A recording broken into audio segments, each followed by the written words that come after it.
Hello, and welcome back to Super Hell, aka the Mystery Spotcast, a show where two recovering Supernatural fans subject themselves to a rewatch so no one else ever has to watch Supernatural again. I'm Klaudia, my pronouns are she, her, and you can find me on social media at Klaudia says, K-A-L-U-D-I-A says. And my name is Ollie. You can find me online at Ollie Fresh. That's fresh with a PH, and I use any pronouns. We're here. We're back. We're back. We are back. Guys, is this the first time in a while that we haven't had any weird, insane, supernatural news? I know we're recording this episode a little early, so, like, I know tomorrow I'm going to be editing and then something's going to happen. It's like, I feel like it's like the monkey's paw at this point. Like the flying monkey's paw? Okay, no one knows what that means. None of the listeners know that we were talking about a Destiel Elphaba / Glinda AU before we started recording. We were talking about how Destiel, they're a little Gelfie coded when you think about it. Because when you think about it, I mean, okay, listen, Dean is like, I'm a guy, and Cass is like, I came down to be mean to this guy, but the power of love has made me a better person. I believe I have been changed for the better. And I mean, Dean is a caretaker for his little brother who's got some problems and maybe has some moral problems. A house has definitely been dropped on Sam Dean Winchester multiple times.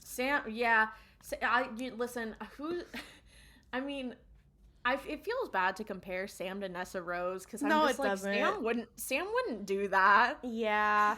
Yes, Sam has done some pretty bad stuff, but he wouldn't do that. He's not the dictator of Munchkin Land. Spoilers for Wicked or Good. Spoilers for a musical that's been out for 25 years. Spoilers for the 7 Wicked books, oncoming 8 Wicked books. I mean, when you think about it, I mean, I don't know. I mean, Metatron is kind of candle-coded when you think about it, you know? We can't talk about Metatron as candle! We can't! This is gonna break me personally! Oh my god. Wait, who's Shell? Dude, wait, the forgotten third Winchester brother, Adam! Oh, okay. I'm putting a gag order on Wicked Supernatural AU now. We can't hold space for this. Listen, as former Tumblr user Elphaba for president of Gallifrey on her Supernatural podcast gets to talk about Supernatural Wicked AU. What part of gag order do you not understand? This is a free country, Elon. We're in a really silly mood today. Yeah, it's crazy. I feel like I'm extremely low energy today, but also, I feel like I'm at the point of low energy. Like, this is an interesting fact I learned recently, and maybe I'm stupid for not already knowing this, but when cats or dogs, like animals in general, when they get the zoomies, like they run around really fast, and it usually happens at night or like before bedtime, they do that because they're tired, so they're like burning out like the last bit of their energy, and their brain is kind of tired, so they gotta get that out. Okay, you can look it up and they'll explain it better than me. But I feel kind of like I've just reached that state where I'm like, I'm so tired that I'm like, wait, I'm up. I'm seated. Hey guys. My beautiful friends and besties and everyone listening to this, it's time for us to start talking about Supernatural. It's time for us to stop pussyfooting around. I have my notes. I like to have the wiki open, but there is an Honest Trailers video that is currently covering my entire screen because it's an ad on the fandom site. Guys, have we noticed that fandom sites like wikis are just barely usable now because of how many like pop-up ads are on them? Like they're not usable. The only way they're usable is if you use them in Firefox, because Firefox will block like autoplay and all that kind of shit. Yeah. It's the only time it's a usable website. And then I would have to use Firefox. No beef with Firefox. I actually do like Firefox. Okay, anyway. Not the point. I think that we're in store for some good episodes, actually. I actually really enjoyed both of these, which is a shock. That hasn't happened in so long where I've liked both of the episodes that we're talking about. So We're I'm excited. kind of in that era of that meme of the like, you know, we're so finished, we're so back, we're so finished, We're so over, back. we're so back. Yeah, I don't know why I said finished. We're so over, we're so back. Suicide postponed, suicide canceled. Like, yeah, Suicide back on. Yeah. Yeah, No, literally. That's kind of what the experience of this show is gonna be for the next however many seasons. This oh god. And this episode is very emotional. It is crazy. I also must make it clear, we thought we were going to record yesterday and then something came up and we couldn't. So I did watch these episodes a little bit ago, but I think I remember it fine. But if I get it wrong, you're the one listening to a Supernatural podcast. So, like, that's on you. Anyway, so this is season 5, episode 15. Dead Men Don't Wear Plaid. Yes, named after the Steve Martin comedy movie. This is very far from being a comedic episode. So jot that down. We also see a really exciting appearance from a character who is basically Supernatural royalty. So everyone get excited. Actually, both episodes have characters that are Supernatural. Both have characters where I was like, oh, we're so back! Like, yeah. And then next week we're gonna be like, wait, we forgot that we were so over. Yeah. Okay, so T. This is the episode literally starts on a dark and stormy night. And we see this, like, overhead shot of a graveyard, right? And we zoom in on this gravestone. And it says, Clay James Thompson. And suddenly, in a scene for those who may have seen Supernatural, some similar framing is happening. If you have listened to this podcast, I hope you haven't seen Supernatural. We make this show so that you won't watch it. But on the off chance that you have, seen a GIF on Tumblr, there is an episode in which Dean Winchester crawls out of his grave. In case you didn't know, it's called Lazarus Rising. It's an okay episode. Anyway, I'm so sorry. This is a zombie movie reference. I'm really burying the lead here. So a guy digs himself out of his own grave, right? And it's like, oh, he's like a zombie. Like, what? You don't know. He looks all fucked up and he's dirt covered. I'm giving like the worst explanation of this right now. I actually love it. I actually love it. It's great. TLDR. We see the grave of Clay James Thompson. The dirt starts to get bothered. He punches his hand out and climbs out, right? We then cut to the most rednecky looking guy. He's not really rednecky, honestly, but I feel like he's kind of like, if you had like the outdated idea of trailer trash, this guy's it. He has these like ripped jeans. Like he has a hole in his crotch on his jeans. Did you notice that hole? I did not. But it was much to unpack. But this dude's sitting in his trailer. He's chilling. He is watching like he's watching on TV like a program about cheetahs, which is hilarious. And it's really windy. And he thinks someone's knocking at his door, and he gets up to go look and is like, there's nobody there. So he closes the door, he sits back down, and he sits back and he's chilling, and the door like flings open, and he's like, oh, it's the wind. He gets up, he closes the door again, and he locks it, and is kind of freaked out, but not too freaked out. Then he slowly turns around, and we see the guy who just climbed out of his grave, standing there, covered in mud. The initial guy, the guy in the trailer, is like, oh, like, it's you. He starts freaking out. He knows who this guy is. He reaches back behind him and he grabs his shotgun, which at first I was like, that's not good gun safety. You shouldn't have a firearm out like that. Then he goes to shoot the guy covered in mud, Clay. He goes to shoot him, And nothing happens because I guess, I mean, even though you're bad at gun safety, you still don't keep a loaded shotgun in the house. So Yeah, well, this is um America. You gotta have your head on a fucking swivel, okay? mm, retweet. No, I'm just kidding. Sponsored by the Um NRA. shut up. Um and then but he goes to shoot him. Nothing comes out. The guy, covered in mud, clay, he grabs this other guy by the throat and chokes him the fuck out. Meanwhile, we cut. I think this is where the supernatural screen is, where it's like supernatural. And just as a reminder, in this season, the supernatural title card is just like it's like blood and water, kind of. Oh yeah, and Yeah. I think it did a thing. Was it this episode? Oh, that's next episode. Never mind. Okay, ignore me. Sam and Dean are in their little suits pretending to be FBI agents, and they're so silly. And they walk into this place. It's like a classic diner. And Sam is on the phone and he's like, okay, Bobby, I need you to call me back. Like, I don't know where you are, but I've called like a million times. So please call me back. We need your help. He hangs up and Dean's like, so did you get him? And he's like, no, I called like every number. I don't know why he's not answering. So Sam's like, what do we do? And Dean's like, well, we improvise. Like, let's do it. It's whatever. I do love how they talk about Bobby in this scene where they're like, it's kind of like harrying your parents to answer the phone, where you're like, Mm-hmm. it really is their dad.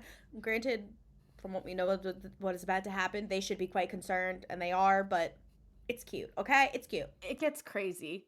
It gets crazy.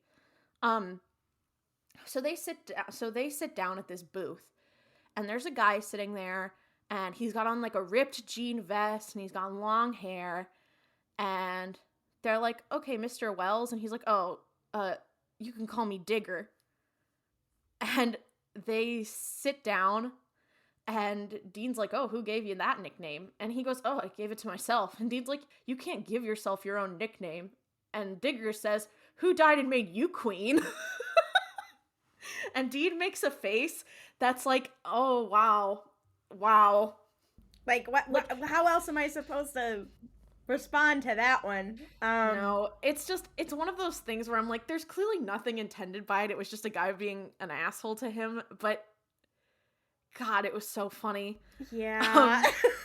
Who died and made you a queen himself, and then he got brought back by an angel, so jot that down. Yeah, I died and made myself queen. Queen never cry. Queen never... Dean never cry? Dean never cry. Wait. Dean never cry. Guys, if you don't know the Queen Never Cry meme, go look it up. You don't know what we're talking about. It's probably not funny. It's been so long since I've seen it that I feel like it was only funny because everyone was making jokes about it, and now it's like gonna be stupid. Yeah. Anyway. So this interaction happens, and Dean's all offended, and Sam's like, okay, Digger, why don't you tell us what you saw at Benny Sutton's trailer? So we assume Benny Sutton is the guy who got attacked. And he's like, well, you're not going to believe me. Like, none of the law enforcement here does. And Sam's like, it's okay. Like, we've seen some weird stuff. You know, we're FBI. And he's like, well, I saw Clay Thompson climb in his window and he left. And then Benny was dead. And Dean's like, are you sure? This Clay Thompson? And he pulls out a picture of Clay's driver's license and shows it to Digger. And Digger's like, yeah, he was covered in mud, but that is totally him. It was absolutely him. And Sam and Dean kind of look at each other. And Sam's like, okay, you do know Clay Thompson died 5 years ago, right? And he's like, yep. And Dean's like, you're positive? And he's like, yes, okay, nobody believes me. This sucks. So Sam's like, okay. Regardless of if Clay is somehow alive or whatever's going on, is there a reason you'd want to kill Benny? And Digger's like, yeah, girl, Benny killed him. He shot him, but it was like a hunting accident. But there's no way that was actually a hunting accident. Like, he totally killed him. I need to say, was that a Dick Cheney reference? You know, I like the idea that I think we should call a a hunting accident. I think we should just call it pulling a Cheney. Like, and that's something this show would do. And I feel like they do it at one point. Like, when we get to write Supernatural season 16, we are gonna have, every episode is gonna reference Dick Cheney shooting that guy. Every episode will reference it. Yeah, dude, bro, pulled a Cheney. I like that it's like, that's not even the worst thing Dick Cheney's done. Let's be real. Like, Dick Cheney's done way worse. So I feel like we're almost minimizing his grim legacy. He's not dead. You can still have a legacy and be alive. What is a legacy? Oh my god. You know, it's funny. Both of us had dated references because you were thinking about fucking Hamilton. Meanwhile, I was thinking about the Monster Factory episode where they played Wii Sports Resort and made, like, sexy Dick Cheney who was good at sports. Oh, God. Guys, is it 2016 in here? Is it 2017 in here? We're talking about the McElroy brothers and Hamilton on our Supernatural. No. Oh, God. Oh, I hope one day we get so popular as a podcast that someone references one of our common phrases in a musical and then gets invited to perform it at the White House. Oh, God. What would the phrase be? Supernatural.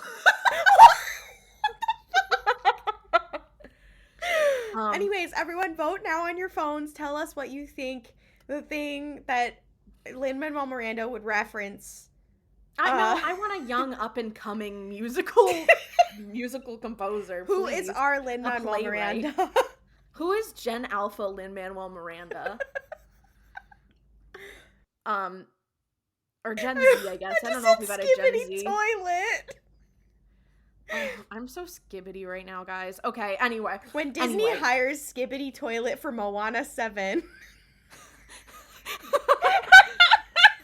I can't joke about that. That's real. When we get the Gen Z brain rot Disney movie, I'm ready. Oh, God. Okay.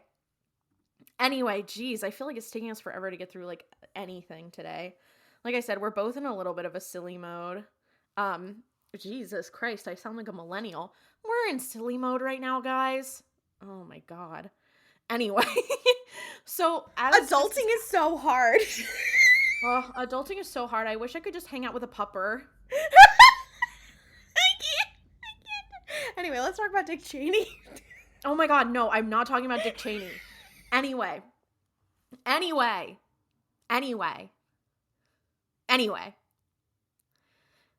As this is all happening, guess who shows up?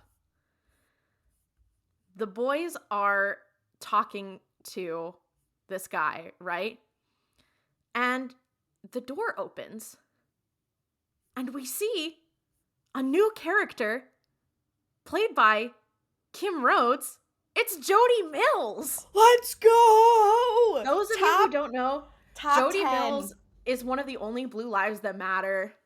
And that's, to say it, but that's definitely above true. That fucking bunny who got an abortion from Zootopia.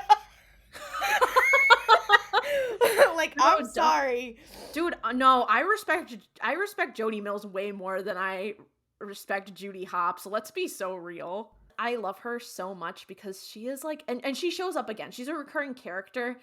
Because I think like they realized how compelling she could be. Which, you know what? It kind of reminded me of like, she kind of reminds me of that cop from that episode where there were like the Benders basically from like season 1 or 2. Yeah. What was that girl's name? Because she also low-key slayed for a cop. But she kind of reminds me of her.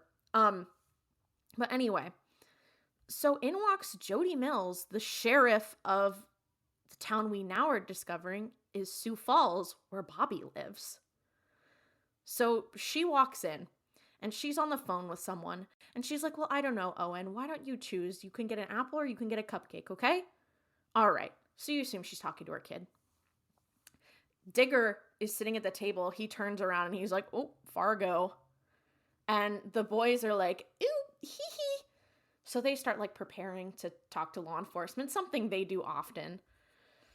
she rolls up and she's like, oh, so I didn't know that the FBI was in town. And they pull out their fake badges, and Dean's like, we're agents Dorfman and Niedermeyer, which is, of course, an Animal House reference. She's like, what are you doing with Digger here? And he's like, they're doing their job because they believe me. And she's like, you seriously believe that? That a guy who died 5 years ago did this? And Sam's like, we're just asking a couple questions. And Dean's like, well, if this guy didn't do it, then who did? And she's like, what's your jurisdiction here? And Dean is like, our jurisdiction is wherever the U.S. government sends us. And she's like, right, a little. Right, let me ask your supervisor. And Sam's like, okay. And he pulls out a card, and he's like, you can take it up with Agent Willis. And she's like, okay. So she pulls out her phone and dials, and who answers but Bobby? And he's like, this is Agent Willis. And she's like, is this Bobby Singer? They do not know what to do with this. They're sitting there like, oh fuck. Like, also, they're dumb as fuck for thinking that the sheriff of the town Bobby is from wouldn't recognize his voice. Like, they're so dumb. So yeah, they're like, so she hangs up. She's like, is this Bobby Singer? And he's like, listen, I don't know who you're talking about. This is Agent Willis. And then she's like, all right, okay. So she hangs up, and Sam and Dean sit there, and they look like they just got caught with their hands in the cookie jar. And she is like, well, so what's up with that?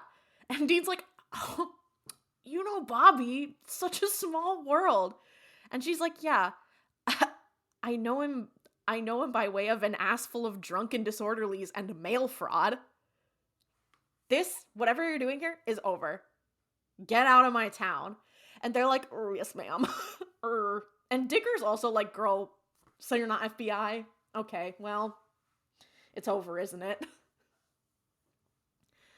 Ugh, this scene is so crazy. One thing about the scene also that's crazy is that this guy is immediately ready to sell out his friends, being like, oh yeah, he killed that bitch, like immediately. And I'm like, first of all, fair, he didn't say they were his friends. But like, also, they were just like his neighbors. But and also I feel like real rednecks don't like cops. But but I feel like that's being too nitpicky. Like, we're us being too nitpicky while watching Supernatural? That's never happened. Cinema sins. We're the cinema sins of the Supernatural fandom. We cut to Bobby's house. Sam and Dean have walked in, and Bobby is there, and he's like, hey. Well, he's not like that. But a thing to notice that I noticed immediately is that Bobby is wearing like a nice like button-down shirt, and he's not wearing his traditional like trucker hat. He has his hair like combed and pushed back. And Sam and Dean are like, well, why haven't you been answering? Like, we've been calling you all day. Like, why did you not call us back? And then Dean walks in and is like, there is a smell in here. Did you clean in here? And Bobby's like, okay, I'm sorry that I haven't had time to get back to your calls. I've been trying to find a way to stop the devil. And Sam and Dean are like, okay, right. But like, there's like potentially a case here in your town. Did you know that? And he's like, you think I wouldn't have checked something out that's happening literally right here? Yeah, you're talking about the Benny Sutton thing? Yeah, that's nothing. Like, I looked into it. That's nothing. And Sam and Dean are like, I think Dean's like, okay, but a witness saw Clay Thompson, who died 5 years ago, at the scene of the murder. And Bobby's like, yeah, Digger Wells is a drunk. Whatever. Like, I wouldn't trust him as far as I can throw him. And Sam's like, okay, and that's fair. But also, there's like a bunch of lightning storms around, which is totally one of the omens that we should be on the lookout, like an apocalyptic omen. And Bobby's like, oh no, a lightning storm in South Dakota in February? That's never happened before. He's being like extra sassy to them in a way that usually he just likes to, like play joke around with them, but he's being like extra sassy with them, which he normally isn't. Bobby definitely roughs them up sometimes, but, like, this is, like, he's, like, defensive. Dean's like, okay, so who do you think killed Benny? And he's like, I don't know. Benny Sutton was a son of a bitch, and a lot of people around here would have been interested in putting a cap in his ass, a phrase he uses specifically. And Bobby's like, okay, you know what? I'm sorry you guys wasted a tank of gas coming here, but this is not anything. You should leave. They're like, all right. So we cut, and the boys are driving, and Dean's like, you know, I just don't feel like this is right. Like, something's not right here. Why don't we just swing by the cemetery, like, just for funsies, just to make sure? And Sam is like, but I don't know, Bobby would have checked into it. Like, you think Bobby wouldn't have looked? And Dean's like, I don't know, it's just, he could be wrong. Like, something about this isn't right. So they go to the graveyard. They find Klay Thompson's grave. And Dean walks over and is like, you think that looks fresh? And Sam's like, yeah, you know, it does. So they're like, all right, okay, so something is up. So they dig up the grave, as they are known to do. A common Winchester move. This is also funny coming from Dean, who is a person who did recently crawl out of the grave. I find this all quite funny. He's like, I know what this looks like. So they dig all the way down. And now this is funny to me, because they find his casket, and the top has been, like, eviscerated, like, clawed through. And I'm like, you know, like, you can't really, the way that the casket is broken, that the top is broken, is, like, because it's also not like a casket, it's like a coffin. And it's like a wood coffin, and it's been, like, totally shredded. And it's crazy, because I'm like, how would he have, I think crawling out of a grave is really hard. And I think that we as viewers, as I'm saying this, I'm convincing myself that it's fine. I think we as viewers need to accept that it's way easier to crawl out of a grave on TV than it is in real life. No, literally. Like, and I think about that. I think about that often. If I getting buried alive is one of my biggest fears. Like, if I genuinely think about it, even if it's just for a little bit, I'll freak out. I'll have an issue. I get why the Victorians were scared of it and put a little fucking bell. I get it. Yeah. And they were also dumb as hell back then, too. So, like, yeah, you know, they didn't know anything. They didn't know jack or shit. So they were low-key scared of everything. But then they were like, let's eat dead bodies. Victorians were crazy. So happy I'm alive now and not then. Are we happy we're alive now? Well, they didn't have vaccines and DEI back then, and I love that. Well, we have vaccines and DEI, and now the planes are falling out of the sky. So check and mate, liberal. Mm-hmm. So true. Anyway, so but they look and they're like, okay, so clearly this is not right. So the divas are like, we're gonna go to this guy's house and just, like, see if he's here, because what the fuck. So they break into this guy's house. Sam and Dean split up. And Dean's like, there's a crazy shot in this scene too, where Dean's, like, walking around and he's all hush hush. And then we see, like, a shaky cam from behind a door and lean over and see him. So you're seeing, like, someone else's perspective who's watching Dean. And then the camera does this insane thing where the shot, like, curves up and around and is suddenly up in Dean's face. And Dean turns around and totally, like, whacks this dude with the butt of his rifle, and then turns around and realizes it's Klay, and he's holding a baseball bat. And he's like, whatever you want, you can take the money. It's in the safe. Just take it and don't hurt us. And Dean's like, wait, what? And Sam walks over and is like, you're Klay Thompson? And he's like, yeah, I am. I just please don't, like don't hurt me, like, or my family. And he's like, and they're like, well, we're not robbers. And he's like, well, who are you? And Sam's like, FBI. And Klay is like, oh my God, is this about Benny? And Dean's like, what do you mean? And he's like, okay, So yes, I did kill Benny, but to be fair, he did kill me. And and he's like, he shot me in the back. I had to get his ass. And he's like, listen, if you have to take me in, like, whatever. I understand. That's fine. And then his wife walks downstairs and she's like, honey, I called 911. And he's like, no, it's okay. They're here about Benny. I'll go with you to jail. Just don't, like, wake up my kids. And Sam and Dean are, like, weirded out. Remarkably calm. No, like, yeah, he didn't give a fuck. He's totally fine. And they're like, so he's not going to mention the whole undead thing. So they're like, yeah, come with us. And we get a shot of Dean, like, prepping his gun. Like, clearly they're going to take this guy out and old yeller him. I just felt like Dean when I said that. Oh my god, that was dark. Oh, watching all this Supernatural has gotten to us. Oh god. Oh no, I feel like I'm a network TV character. So they go outside, Clay's in front of them, and Dean, like, is getting ready to shoot him, like, in the back again. And Sam grabs his gun and pushes it down, and he's like, dude, we can't just, like, shoot this soccer dad. Like, that's crazy. Like, something here is really, really weird. And Dean's like, okay, well, what do you think we should do? And Sam goes to respond, and then suddenly there's these bright lights flashing on them. And who is it? Sheriff Jody Mills and her deputy. And they're like, we're here to respond to the 911 call. You guys need to put your hands in the freaking air.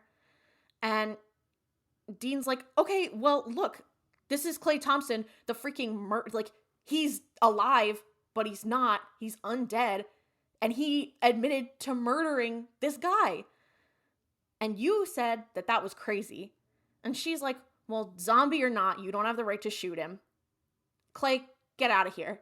And then she arrests them. Good for her. Good for her. Clay is like, wait, you guys were going to shoot me? I'm a taxpayer. Like, what?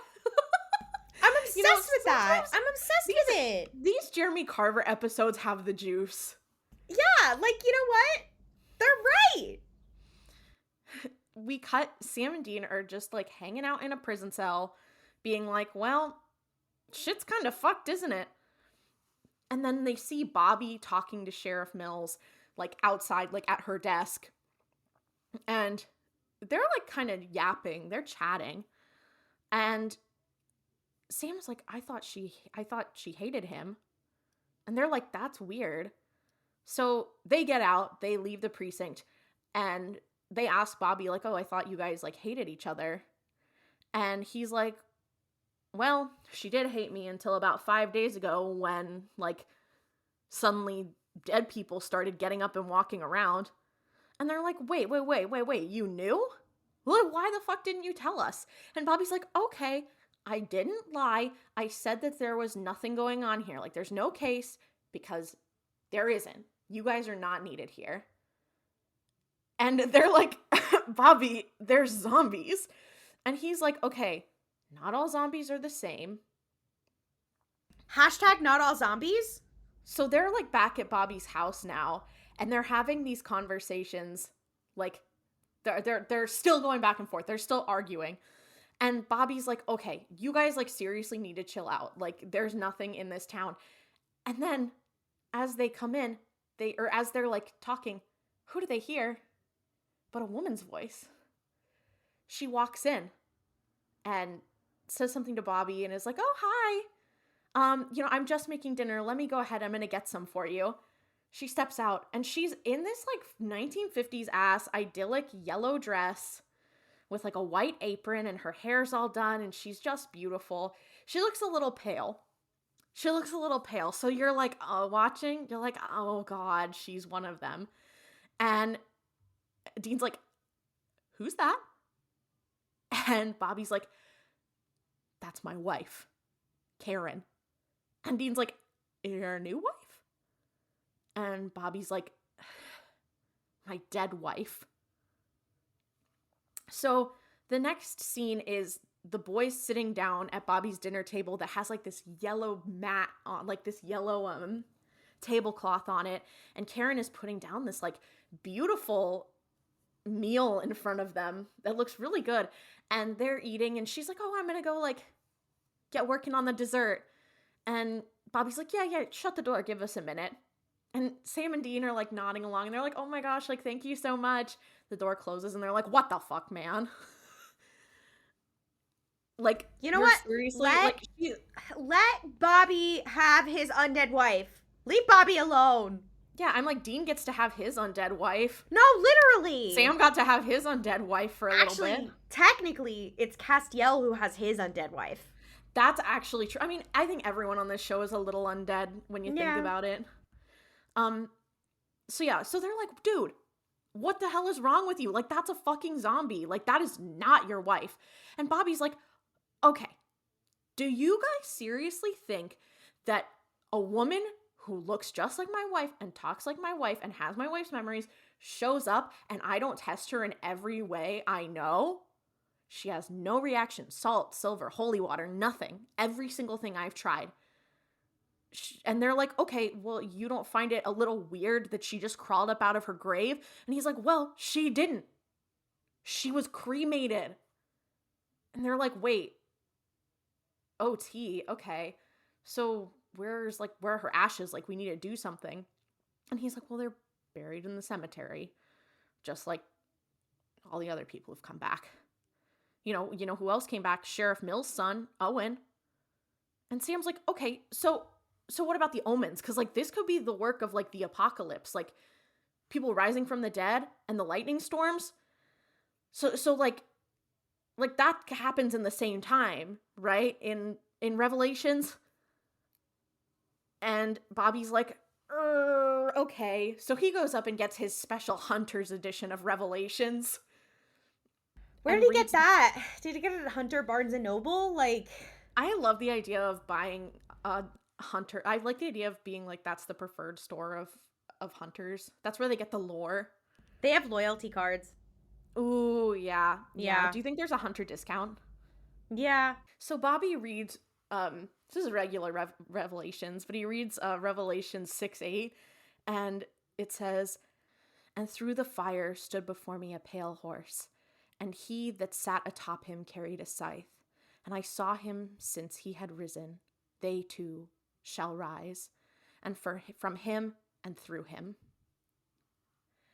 And they're like, okay, so it's death, like the horseman death. Bobby, you're crazy. You know we have to, like, put her ass down. And Bobby's like, she literally does not remember anything. Like, she doesn't, then this is exposition for us. So Bobby's like, she doesn't remember being possessed or me having to kill her. And she has, like, no scars, no wounds, no nothing. Like, she's back and she's healed and she's perfect. And I mean, listen, and this is where it starts being like, okay, Bobby is coping. This is not good. But he's like, Bobby, okay. copium. It's just really sad. It's really sad. Bobby, sad copium. So true. Bobby's like, okay, so T is, Revelations doesn't even say that it's, like, a bad thing. Like, I mean, the dead rise during the apocalypse. Like, yeah. I mean, of course they do. I mean, it could even be a good thing. I mean, what if this is the one good thing that comes out of everything? That comes out of this whole mess. And Dean's like, are you serious? Like, imagine if you were us. What would you do?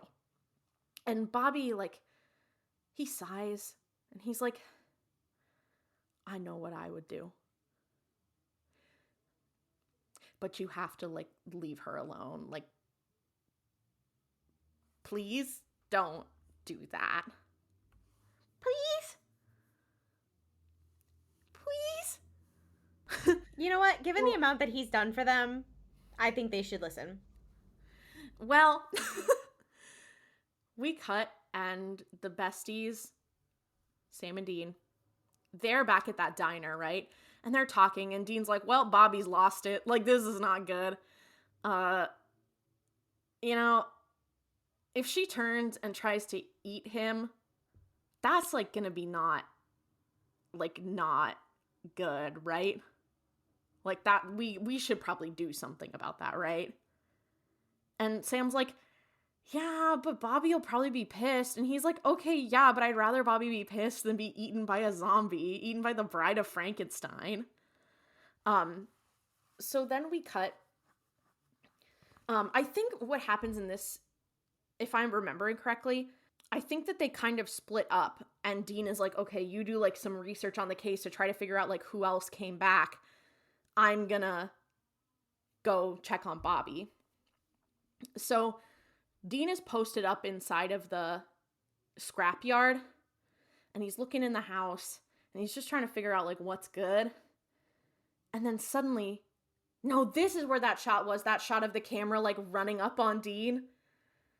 Dean's like chilling, and then suddenly who's beside him? But it's Karen.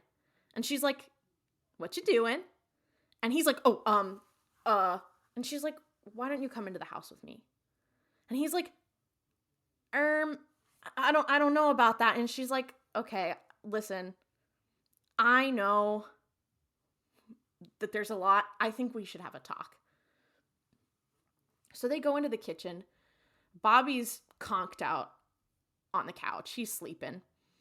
And Dean's eating a piece of pie.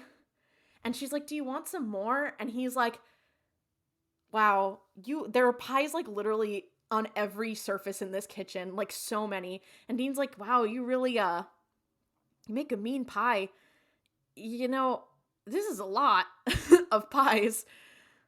And she's like, yeah, well, you know, I don't really sleep now, so I've got a lot of time.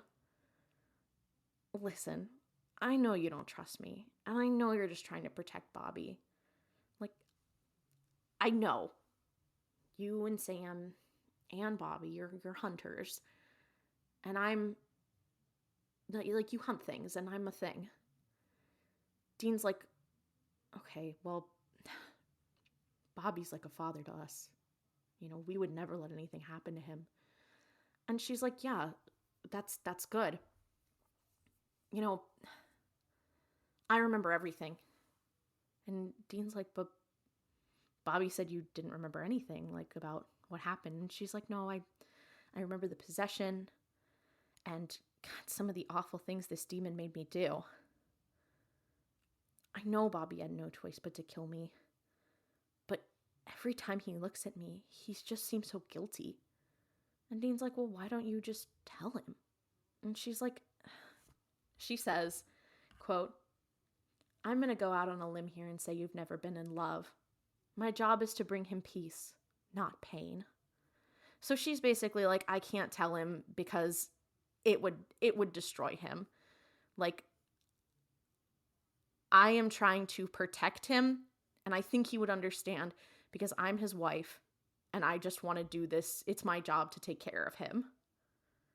Oh my God. And I started crashing out because I was like, this is too much for me. I'm going to lose it. I was genuinely emotional for Bobby and his wife, obviously, but also knowing what I know about the Destiel confession episode and that quote, my job is to bring him peace and not pain. Knowing what I know. Oh my God, wait. Yes! Sorry, but I was gonna say, I really was impressed with this actress, Carrie Ann Fleming, who played Karen. And she also was in season 2 in the episode My Time of Dying. She was? In the first episode of season 2, when Dean was talking to the Reaper, she played a nurse. Wait, okay, Queen. Welcome back. Ugh. One thing about her, if there's an episode of a show about death and dying, she'll be there. No, literally. But we do need to talk about the Destiel parallels, because Dean hasn't fallen in love yet, but Cass has. So true. Cass has it by this point. Yeah. And there's a couple lines. There's another one later as well, where you're like, oh, fuck. And here's the thing. This is not the last time that they'll do that, where they have a man talk about his long-lost wife, and it'll be an exact parallel to them two, because that happens with Cain later, too. Oh, fuck. Don't talk about Kane to me. Don't make me Yeah. think about that right now. Yeah. Um, Anyways. Swoof. So the tea is that I forgot about something that happens, which is that earlier Bobby is like, when he's telling them about like, oh, here's all the people who've come back, like Owen, the sheriff's son, has come back, all this stuff. He shows them a list. He's like, I made this list of everyone who's come back, so I'm keeping tabs on it. You guys don't need to worry. And Sam and Dean are like looking at this list, and they're like, they take it with them. So that's what Dean was doing. When Dean was going to check on Bobby, he was like, Sam, you go check up on this list and figure out like what's tea. So Sam is like out on the town, and he's standing outside of Jody Mills's window looking inside, and sees like her with her husband and their son, and they're like having this like cute little family time. And then he goes to this other house, and he knocks on the door, and nobody answers. He knocks again, and nobody answers. So he picks the lock, and he goes in, and he's like, hello? Ezra Jones, are you here? And then he walks over, and he hears coughing. And this is such a stupid scene, because, I mean, Sam is kind of real. And this scene made me realize, but also wear a mask, bitch. Well, here's the thing. This scene made me realize that if Sam lived through COVID, which I guess he did, he would be masked the fuck up. Canonically, he would be masked up. Yeah. But he goes into this house, and he sees like, he hears coughing, and he sees this old woman. She's sitting on like a bed, and like the house is covered in trash. It's almost like a pseudo hoarder house, but it just looks decrepit. It's nasty. And this woman is coughing up a lung, and she starts like trying to gesture for Sam to come over. So he walks over slowly, and he starts leaning in, and she's like gesturing for him to come closer while she's coughing up like phlegm. And Sam's like, no, it's okay. Can't you tell me from here? And she keeps like ushering him closer, and he's like, right. Okay, this is not gonna end well. So he leans in, and then she grabs him and pushes him and like flies through the air and starts attacking him. And Sam lands on the ground, and he looks over, and there is a corpse, and it's a man that has been totally like devoured, like fucked up, chewed up and eaten. This woman is like on Sam. She's screaming. She is like dropping phlegm all over him. It's disgusting. And she goes to take a bite. She's like, let me take a taste. And he manages to, and this is hilarious because he does pull his gun out and stick it in his mouth, or stick it in her mouth and shoot her. And it's really funny because there's this like so insanely like obviously CGI blood splatter. And it's like normally blood splatter effects in Supernatural like are over the top and are kind of like, you're not supposed to be like, that was realistic. But this one for some reason felt like so fake that I was like, it took me out for a second. Yeah, also, I do need to comment that like this string of episodes, like the one before this and this one and in the next one, there's a lot of eating people. There's a lot of eating people theming going on in general happening. Mm-hmm. I don't know what was in the water, but that's what's happening in several episodes. So true. That is literally what's everyone loves. I wish that Hannibal was here. No, I don't. So yeah, he's like, uh-oh, something's wrong. So he goes and tells Dean off screen, and they go to Bobby's house, and they're like, girl, this lady, Mrs. Jones, she eated her husband. And Bobby's like, she was the first one to come back. And Sam's like, okay, well, she's the first one to go bad. So, like, this is going to happen to all of them. And Bobby's like, well, she was always a nutty broad. And Dane's like, okay, was she, like, that level of nutty where she would, like, start eating people and, like, totally destroying her husband's whole body? And Bobby's like, no. And they're like, talking to Bobby, and they're like, girl, you realize, like, you're too close to this. We need to do something because all of these people are going to turn like that. And Bobby's like, you guys should get out of here. And they're like, what do you mean? And suddenly they realize Bobby is holding his gun in his lap. And he doesn't put his finger on the trigger because Bobby knows good gun safety rules.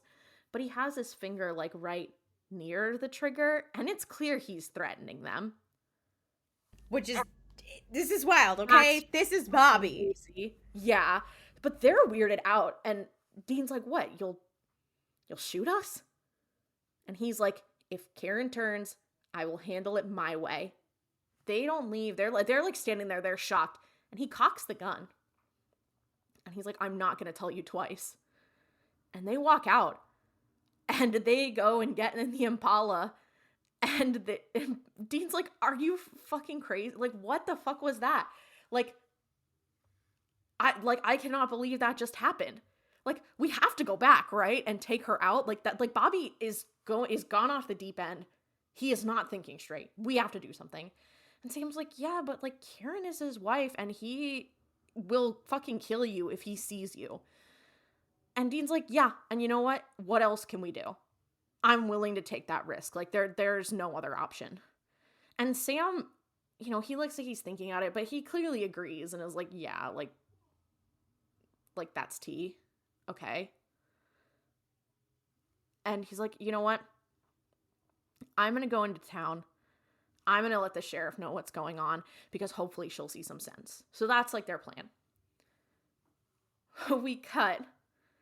Jesus, the rest of this episode is just so traumatic for everyone involved. Like I said, this is not a fun episode, really. It's a good episode. No. It's not particularly fun. The whole time you're like, oh. No, it's just sad. So we cut to Jody, who is sitting with her son, and he is sweating, and he's really pale, and she has a blanket up around him, and he's like, Mommy, I'm hungry. And she's like, okay, let me go make you some soup. So she gets into the other room, and she's like, Sean, and her husband's on the phone, and he's like, yeah, doctor, I'm telling you. And she comes up and is like, here, let me take the phone. Hi, doctor, it's Jody Mills. And she pulls a pot of soup that she'd been cooking off of the boiler and is like, here, take this out to him. So then we get these kind of like interspliced with each other. We cut back to Bobby's house, and Bobby hears a noise in the kitchen, and he comes in, and Karen has collapsed. And he's like, oh my God, are you okay? You have a horrible fever. And she's like, no, I'm fine. I just got hungry. I need something to eat. And it's like, uh-oh. Something's happening here. We cut back. It begins. We cut back to Jody, and she's like, doctor, I'm telling you, his temperature is 111 degrees. Well, I know that's impossible. That's why I'm calling you. I want you to tell me. And she walks into the other room as she's having this conversation and doesn't see Owen on the couch. Not only does she not see Owen, there's blood on the couch. And then she's like, Sean? Owen? And walks around. And there's a huge like blood splatter, like a trail that leads around to the back of the couch. And she sees that her son is like eating her husband. And he's dead. Jody has to have experienced one of the most traumatic backstories in this entire show. No, literally, Jody Mills suffered more than Jesus. No, and I say that with a full heart. And she's like, oh my God. He turns around and he starts walking at her, and she's like freaking out. She's like, oh my God, like, oh my God. Why did I make her sound like Shane Dawson? Oh my God, guys. Oh my God. I'm so sorry, Hey, Jody Mills. Hey, what's up, you guys? Yes, my son is a zombie. Anyway, Jody's like, fuck. And as her son walks towards her, Sam runs in and grabs her. And she's like, but my son. And he's like, girl, that is not your son. And she starts freaking out. And she's like, something's wrong. Like, that's not my son. That's not my son. I don't know what that thing was. And Sam is like, okay, he's dead. I'm so sorry. He's gone. And the entire town is going to also become that if we don't do something. She's crying. She's freaking out. She takes a deep breath. And she's like, okay, we'll need weapons. And Sam's like, yeah. Do we have somewhere that's like safe that we can barricade ourselves in? And she's like, yeah. Let's go to the police station. There's weapons and stuff there. We can round up everyone in town that we can find. And Sam's like, okay, I'll be right back. And he goes in, and we see this scene of Jody, and she's standing outside of the house while Sam goes in, and she pauses for a sec. She hears a gunshot, and she just has this harrowed expression on her face. It's a really kind thing that Sam did for her, because Bobby had to do it himself, but like, spoilers for what's happening in like 5 minutes. Fuck, but yeah, like, as if you couldn't see that coming. Yeah, but it's a very kind thing that Sam is doing for her. Yeah, I agree. So speaking of Bobby, this scene's so fucked. Karen is lying in bed and she's sweating. She looks horribly feverish. And she's like, Bobby, you have to do it. You know, like, I'm gonna become something else. And he's like, no, I can't do that. And she's like, you know, I remember everything. I remember being possessed and you killing me. And Bobby is like, oh my God, why didn't you tell me? Like, why didn't you say something? You remember that, you know, that's why like, I can't do it again. You know that. And she's like, there's something else I have to tell you. And he's like, what's tea, mama? He doesn't say it like that, but that's the vibe. But he's like, what is it? And she's like, Klaudia's laughing, but she's muted, just so everyone knows that that wasn't just me, like, saying something embarrassing and then getting radio silence. I was laughing, like, I was like, I snort laughed, like, really hard. I was like, imagine your wife is saying and you're like, what's tea, mama? Sad thing is, okay, I would say that to Claire.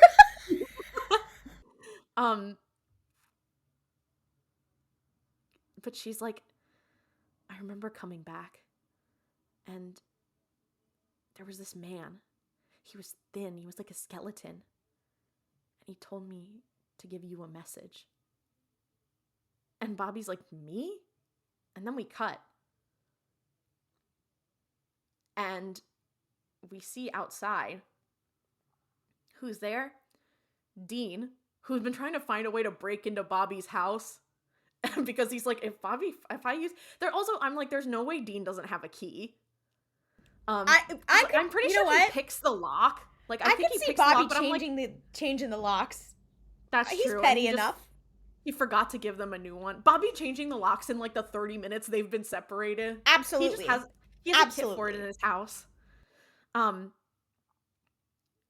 Dean finally manages to get in the house, and just in that moment, he hears a gunshot. And he's like, oh my God, Bobby. And he runs up the stairs. And Bobby is there. And he's holding the gun in his lap. And he's holding Karen's hand. And she's obviously dead. And I'm like, why am I going to cry talking about it? Like, I swear to God, I'm not a crier. I feel like I always say that, but I promise I'm not. But that was just fucked up. It's so fucked up, and it's so sad, and it really is a testament to, like, their good acting and, like, this actually being a pretty good episode. I believe in their love story more than I have ever believed in John and Mary. I'll say it. That's crazy. I'll say it. Okay, maybe during the Winchesters, I like John and Mary. Yeah. But other than that, like, you know what? Bobby literally was just like, I love my wife. Fuck this shit. I love my wife. Fuck. Bobby Singer. 2010. In the arms of the angel. So we cut. We're at the police station. There's like, I gotta be like maybe 10 guys there. And I'm like, that's all the people you were able to collect? Like, I know this is a small town, but come on.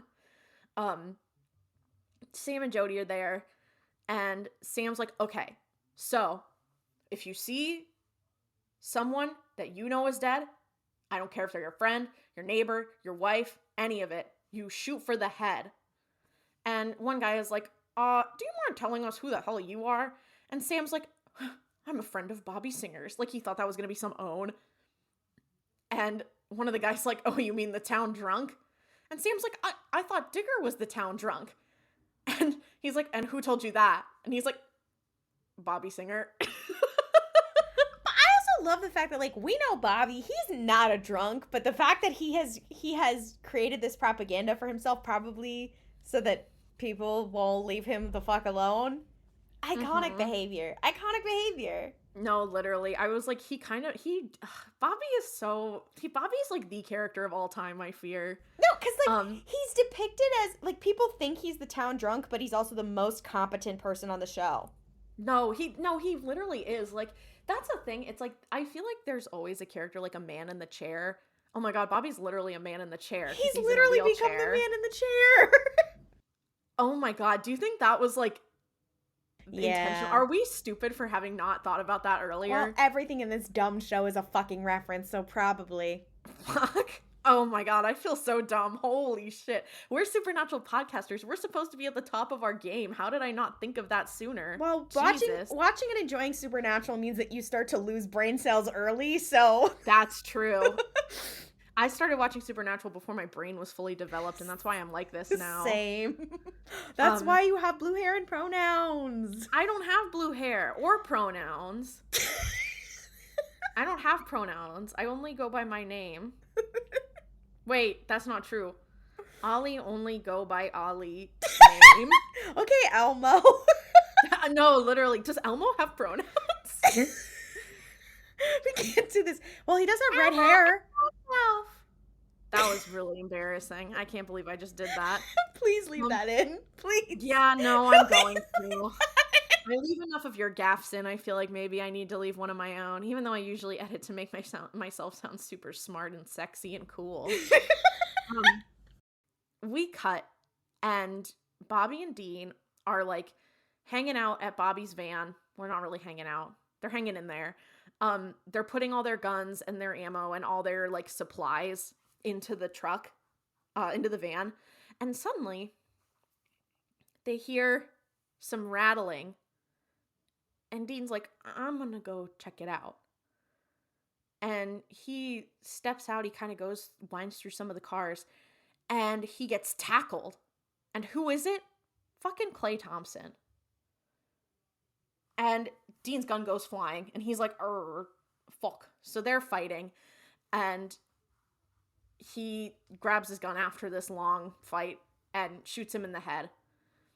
And Bobby is still, like, sitting by the truck, and he's like, Dean, like, he's calling out, and then there's, like, this shuffling, and then suddenly a bunch of, like, zombies start, like, running at him. It feels like in The Walking Dead when they're in Atlanta and the zombies start running for the first time, and you're, like, all scared, because that was scary when that was out.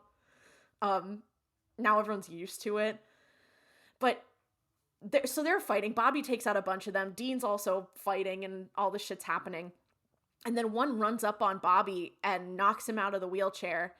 And Dean runs up and shoots a zombie. And then, like, it's actually a pretty cool scene where, like, they're standing, like, back to back. Then Dean's behind Bobby. And it's, like, it's an interestingly choreographed fight scene. They run into the house because they're like, okay, we're gonna get fucked out here. Dean's like, where's more ammo? I'm almost out. And Bobby's like, well, it's in the van with all of our other guns and everything. And Dean's like, well, that's not good. And then suddenly there's a sound upstairs. And they realize that a zombie has jumped through the window. And then they, like, break down the door and they're coming at them. So they run and they hide in this tiny ass storage closet. And they shut the door and they're, like, pounding at the door. And Bobby's like, well, this is a bit tight of a squeeze, don't you think? And Dean's like, okay, well, you know what? At least zombies are too stupid to unlock or to pick a lock because the door is locked. Immediately, they start picking the lock. And Bobby's like, right, okay. So Bobby says, don't you ever get tired of being wrong? Like, he kind of got his ass. I gotta say, Bobby missed his calling for being a dance mom. He really did. Oh my god. Like, yes. No, that's crazy. You're so right. Can you imagine? Bobby could go bar for bar with her. With Abby Lee Miller? Yes. Wheelchair versus wheelchair violence, that would be. I think he could win. Like, I And think he could win. okay, wait, should we put the supernatural characters on a pyramid? Yes. It's Yes. Okay. Castiel at the top. Castiel is at the top. And, and Becky, you're at the bottom of the pyramid. What's the TikTok sound of Abby Lee Miller being like, Brooke? Yeah. Yeah. Guys, It's that. bonus content on our Patreon. And Maddie. I feel Oh my like God. Dean is like Maddie. Dean is like Maddie. Mackenzie is like Sam. Like they're That's always gonna so be at the top of the true. pyramid. Like Mhm. Yeah. Jody Mills is like firmly always on that pyramid. Like Mhm. I feel like we need to come up with like a main rotating cast of characters. We need to conceptualize. We need to bring this to the table. the fuck, Bob. Well, I was gonna say Bobby's on the top of the pyramid, but Bobby is Abby Lee Miller. Like, Bobby's or is Chuck Abby Lee Miller? I think Chuck is Abby Lee Miller. So then Bobby's on the top of the pyramid. I don't think Bobby's on the top. No, because here's the problem. Now I'm thinking about. Well, here's the thing. Now I'm thinking about how. I'm thinking about it in the context of Bobby is the mom, the titular dance mom. Okay. And Yeah. Chuck is Abby Lee Miller. Okay. Wait. So that's how I'm thinking. You know the bitch from the Rotten Apples, the apple bitch from the other studio? Yeah. The crazy yeah, bitch? yeah. Who is Yeah. is that Lucifer? I mean, I feel like it's gotta be, right? Like, they're like the enemy. Like, I feel like it's them. I feel like it's just kind of the angels are over there. Her daughter who doesn't want to be there is Crowley. Shut up. That's so true. Oh my God. I mean, Apple, original sin. Hello. Okay. We're bringing it together. Guys, I feel Supernatural like dance moms AU. how many supernatural AUs can we come up with? This is like everything everywhere all at once if it was supernatural. Okay, wait. While I need to go on AO3 and look up if there has ever been a dance moms themed fic. I feel like if you had a mystery spotcast bingo sheet, one of them would be like Klaudia goes on AO3 to do some investigating. Supernatural dance Find the tea moms. on the situation. Oh? Supernatural RPF. Oh. No, sorry. Dance Moms RPF, but it's just supernatural themes. Flop Tropica and I'm sorry. Dance No. Who's writing Dance Moms RPF? A lot of people, apparently. I'm not in favor of doxing, but can we please get some of these? Can we get some of them on the call? I really would like to interview them. The fact there's no supernatural RPF. No, supernatural dance moms. Not supernatural RPF. There's a lot of that. Oh no, sorry. Supernatural dance moms RPF. Okay. Oh god. We need to get back to it. Okay. I'm still looking at the Flop Tropica because this fic is called Help, I'm Trapped in a Basement in Mexico, Pookie. Girl, if you don't close that tab right now. Okay, I'm closing it. Oh my god. So, okay. So Dean's like, well, the zombies are too stupid to pick the lock. Immediately they start picking the lock. And they're like, well, all right, I guess this is where we die. The door flies open. Dean and Bobby start like using their guns as like blunt objects, but it's like a horde. And suddenly they hear Duck. And who is there shooting down the zombies? Sam and Jody. And they're like, we got you. Supernatural hallway scene. Yes. It's a lot like the hallway scene from Rogue One. It's a lot like the hallway scene from Rogue One. Also, hi, welcome to my Star Wars podcast.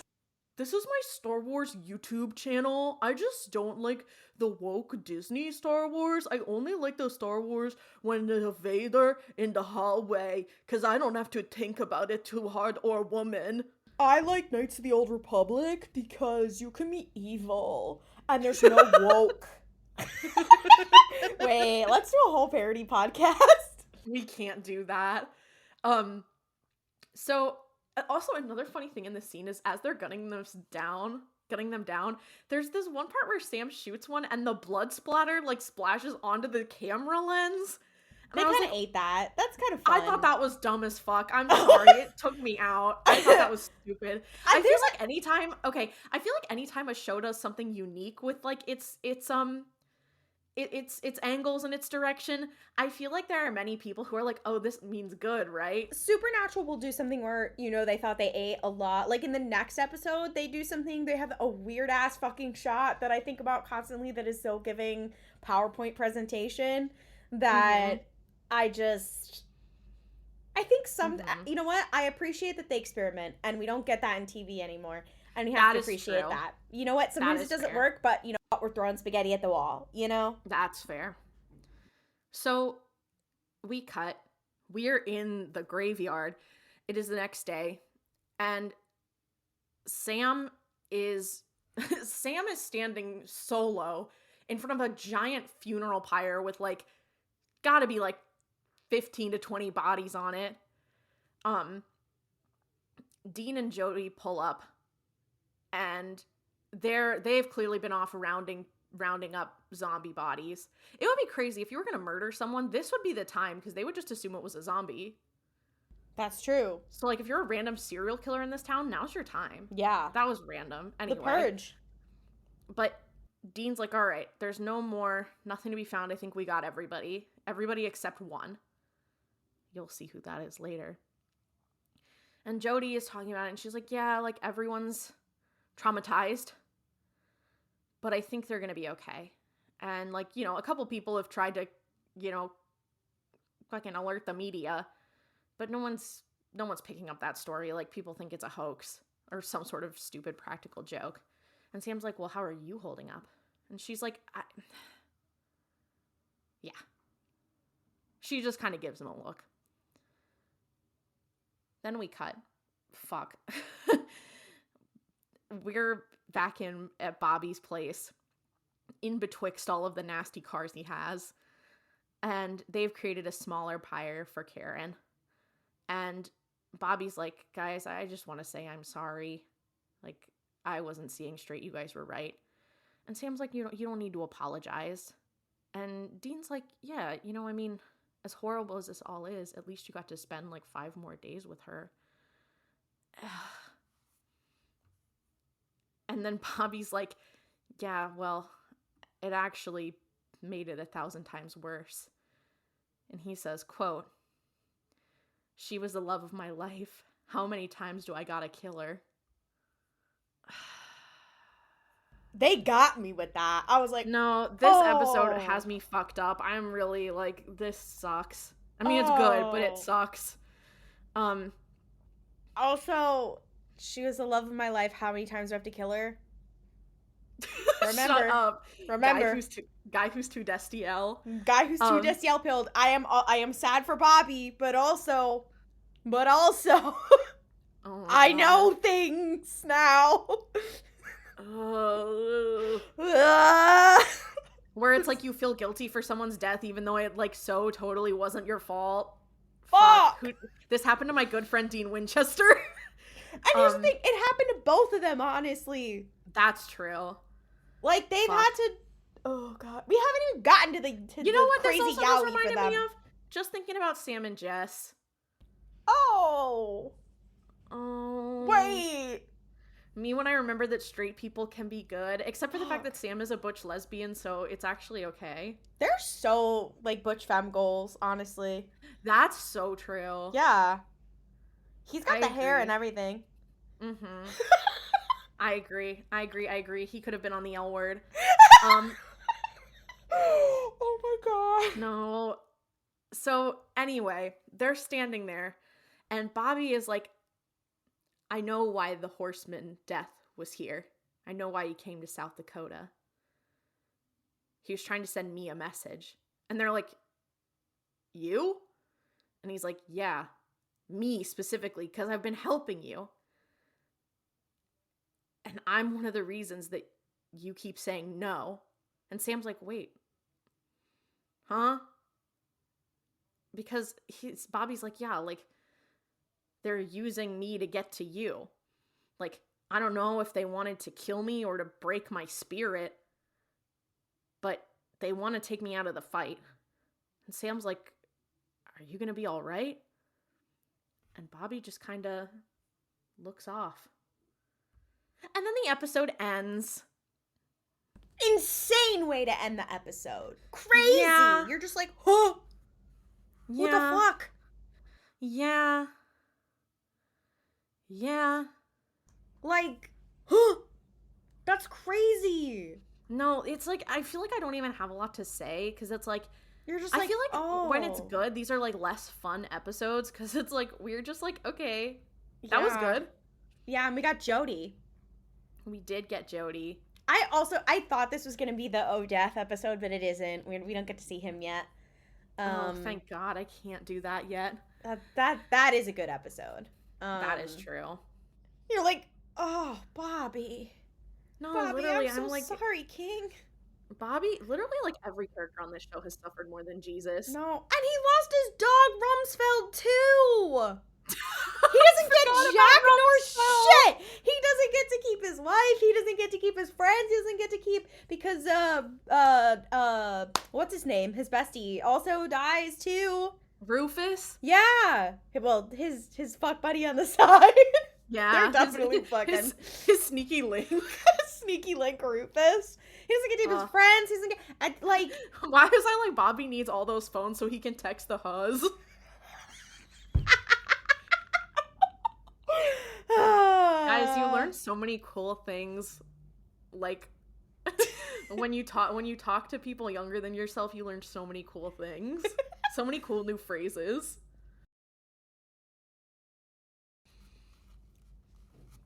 Okay. Are you having some za? I am. For those listening at home, we had to pause betwixt episodes because I got some pizza ordered.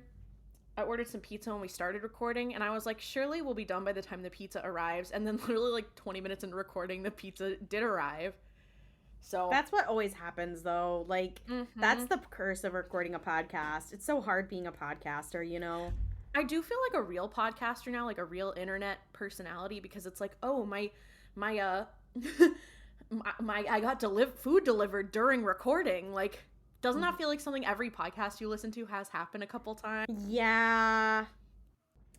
Let's get back to what really matters. Supernatural.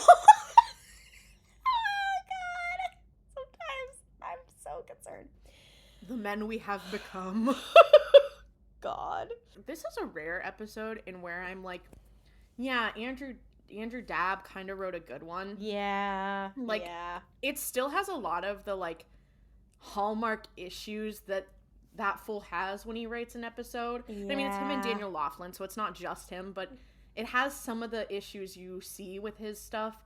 But overall, it's actually kind of, like... It's not bad. Works. Yeah. Also, that explains why this is the episode that creates the lore about what heaven is, and then that's how Andrew Dabb ended the show. Yeah.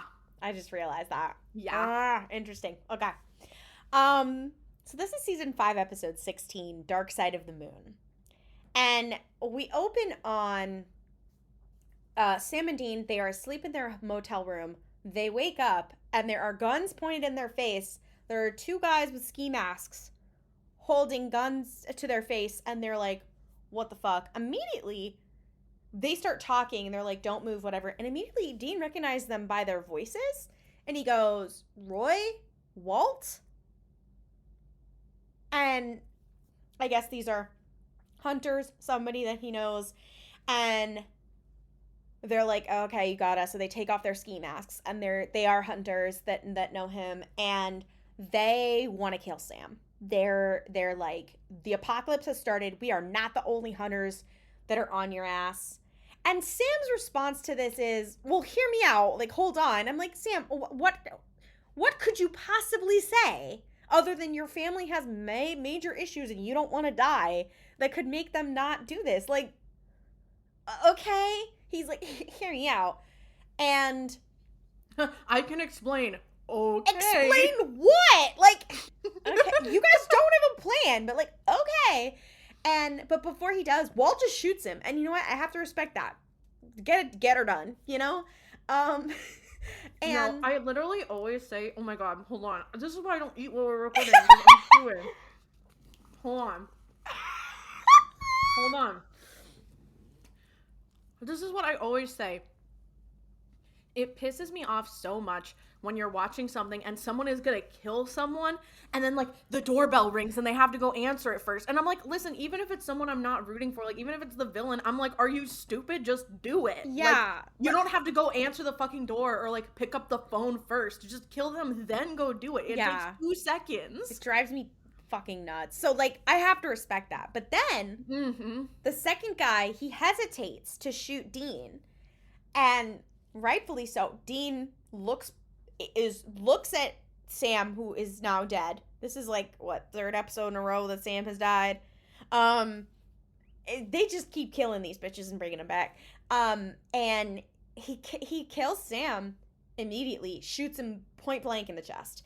And I wrote down in my notes that Dean is getting the heat of the moment treatment. He's getting the treatment of watching Sam die over and over again that Sam got in the Mystery Spot episode, if you guys remember. Anyways, but Dean like looks over and then like a darkness comes over his face. Like we're seeing scary Dean at this point. And Roy is like I don't want to kill Dean. Like he's innocent. And Walt's like, we just killed his brother. Do you want to have Dean Winchester hunting you down for the rest of your life? Like, just remember, everybody's scared of his ass. And Dean's like, go ahead. Shoot me. When I come back, I'm going to be pissed. And I'm going to haunt your ass. And I was like, oh, when Pookie Cass drags him back to the land of the living. But he meant when he haunts them. But, like, he is like, I'll haunt your ass, whatever. And they're like, they hesitate, but then Walt shoots him. Have to respect. So now they're both dead. We started the episode. And then credits roll. It was a heat of the moment. No. Wouldn't it be great if they had just ended, they just died there and ended in what, episode 16 of the season? And then the show is just over. God, that would have been, we would have been free. Literally.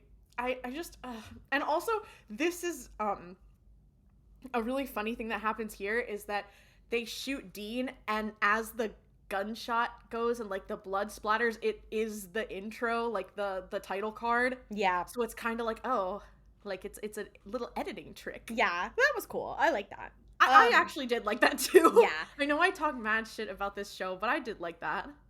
Yeah. We cut to, we've done now seen Supernatural title card, and we cut to Dean wakes up. He is alone. He's in the Impala. It's dark. He's like, where am I? He gets out of the car, and who does he see? A young Sam Winchester. It is the same actor who has played a young Sammy many times very well, with his cute little bowl cut. And little young Sammy has a box of fireworks, and he runs up to him and he's like, Dean, like, are you ready to go? Whatever. And Dean's like, what? And he gets out and they start unpacking the box, and they're in a field, and Dean's like, like, this is a really weird dream. And Sam's like, all right, let's fire him up. And Dean pulls a lighter out of his pocket, and he notices it's a lighter he hasn't had in a long time. And they set them off. And then Dean's like, wait, this isn't a dream. I remember this. This is the 4th of July, 1996. And Sam's really happy. He's giving Dean a hug. He's thanking him. He's like, even though Dad would never let us do this. And they're just standing there, and they're looking at it, and they're looking at the fireworks. And Knocking on Heaven's Door is playing. And you can tell, like, Dean's having an emotional moment. Then suddenly Dean remembers what happened in real life, and the sound of the fireworks mixes with the sound of the shotgun when they were just shot and killed earlier in the earlier scene, and it like cuts to those memories and cuts back. It's actually quite diabolical the way they do this. And he's like, what the hell? What happened? No, he's literally having like PTSD war flashbacks of his own death, right? Mm-hmm. And, well, and also of Sam's, because he's with young Sam right now. And suddenly young Sam is gone. The fireworks are gone. He goes back to the car, and he's like, what is going on? And suddenly the car stereo turns on, and he hears from the car stereo, it's Castiel's voice. He's like, hey, Diva. Hey. And Cass, if he had a podcast. Cass is like, hey. And he's like, Cass? What are you doing here in my dream? And he's like, he says, you gotta stop poking around in my dreams. Anyways. He's kind of like cutting in and out. There's like static. Cass is like, this is not a dream. You're dead. You're in heaven. And also Cass goes, condolences. You know what? Cass is starting to get into his diva era. He's funny.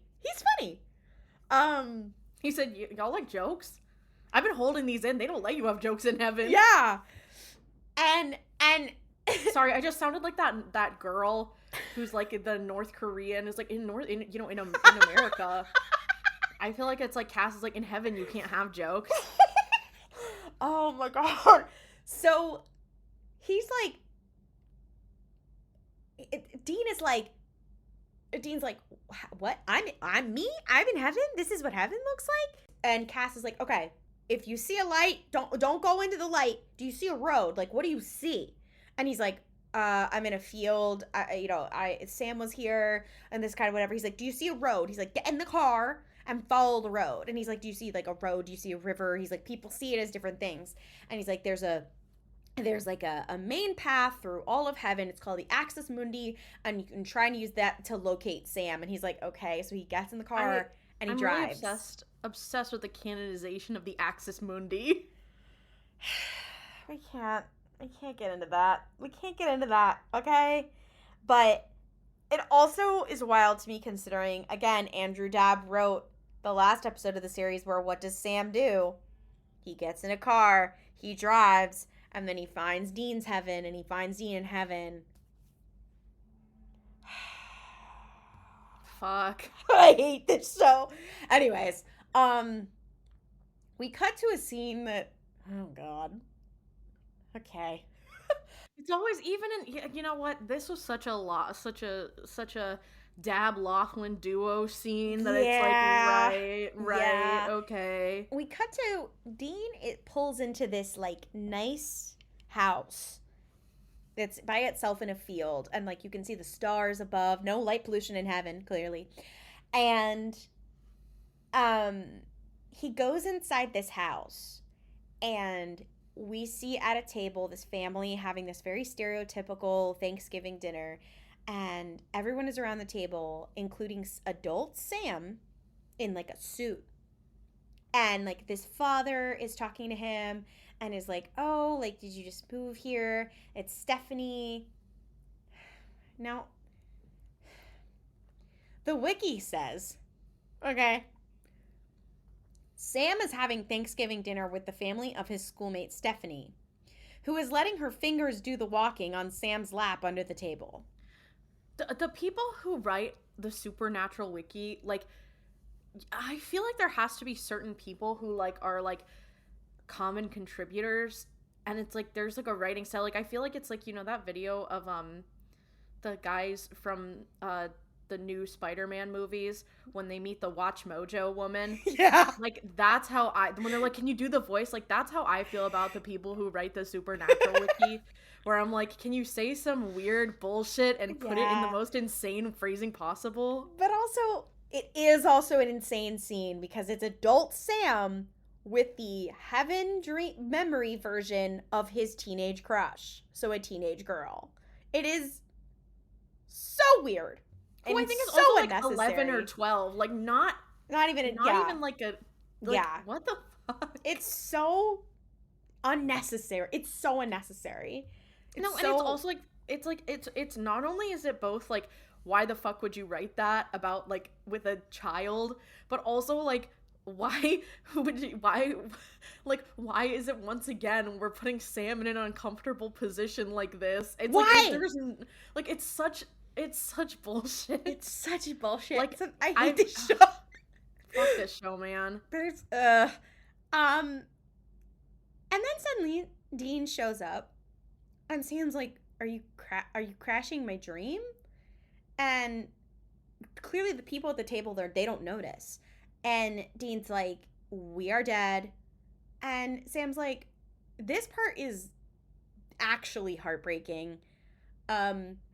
Where Sam gets up from the table and is discussing with Dean, and Dean's like, well, I get if you went to heaven, you're a good guy, you did good things, but me, like, I'm supposed to be the vessel for Satan. I've done some things. And Dean has also done some things. So, like, Sam literally sees himself as irredeemable. And you're like, oh, this is so sad.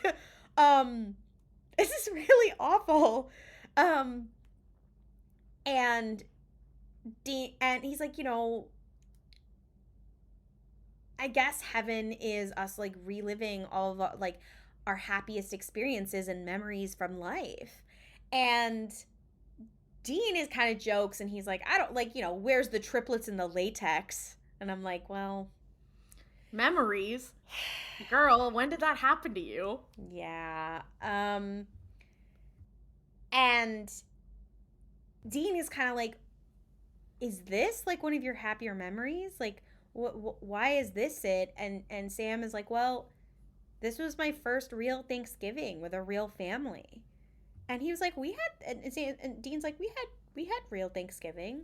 And Sam's like, yeah, we would get a bucket of extra crispy and Dad would pass out on the couch. And I'm like, oh, I need to kill John Winchester. I need to kill him so thoroughly. I need to kill him.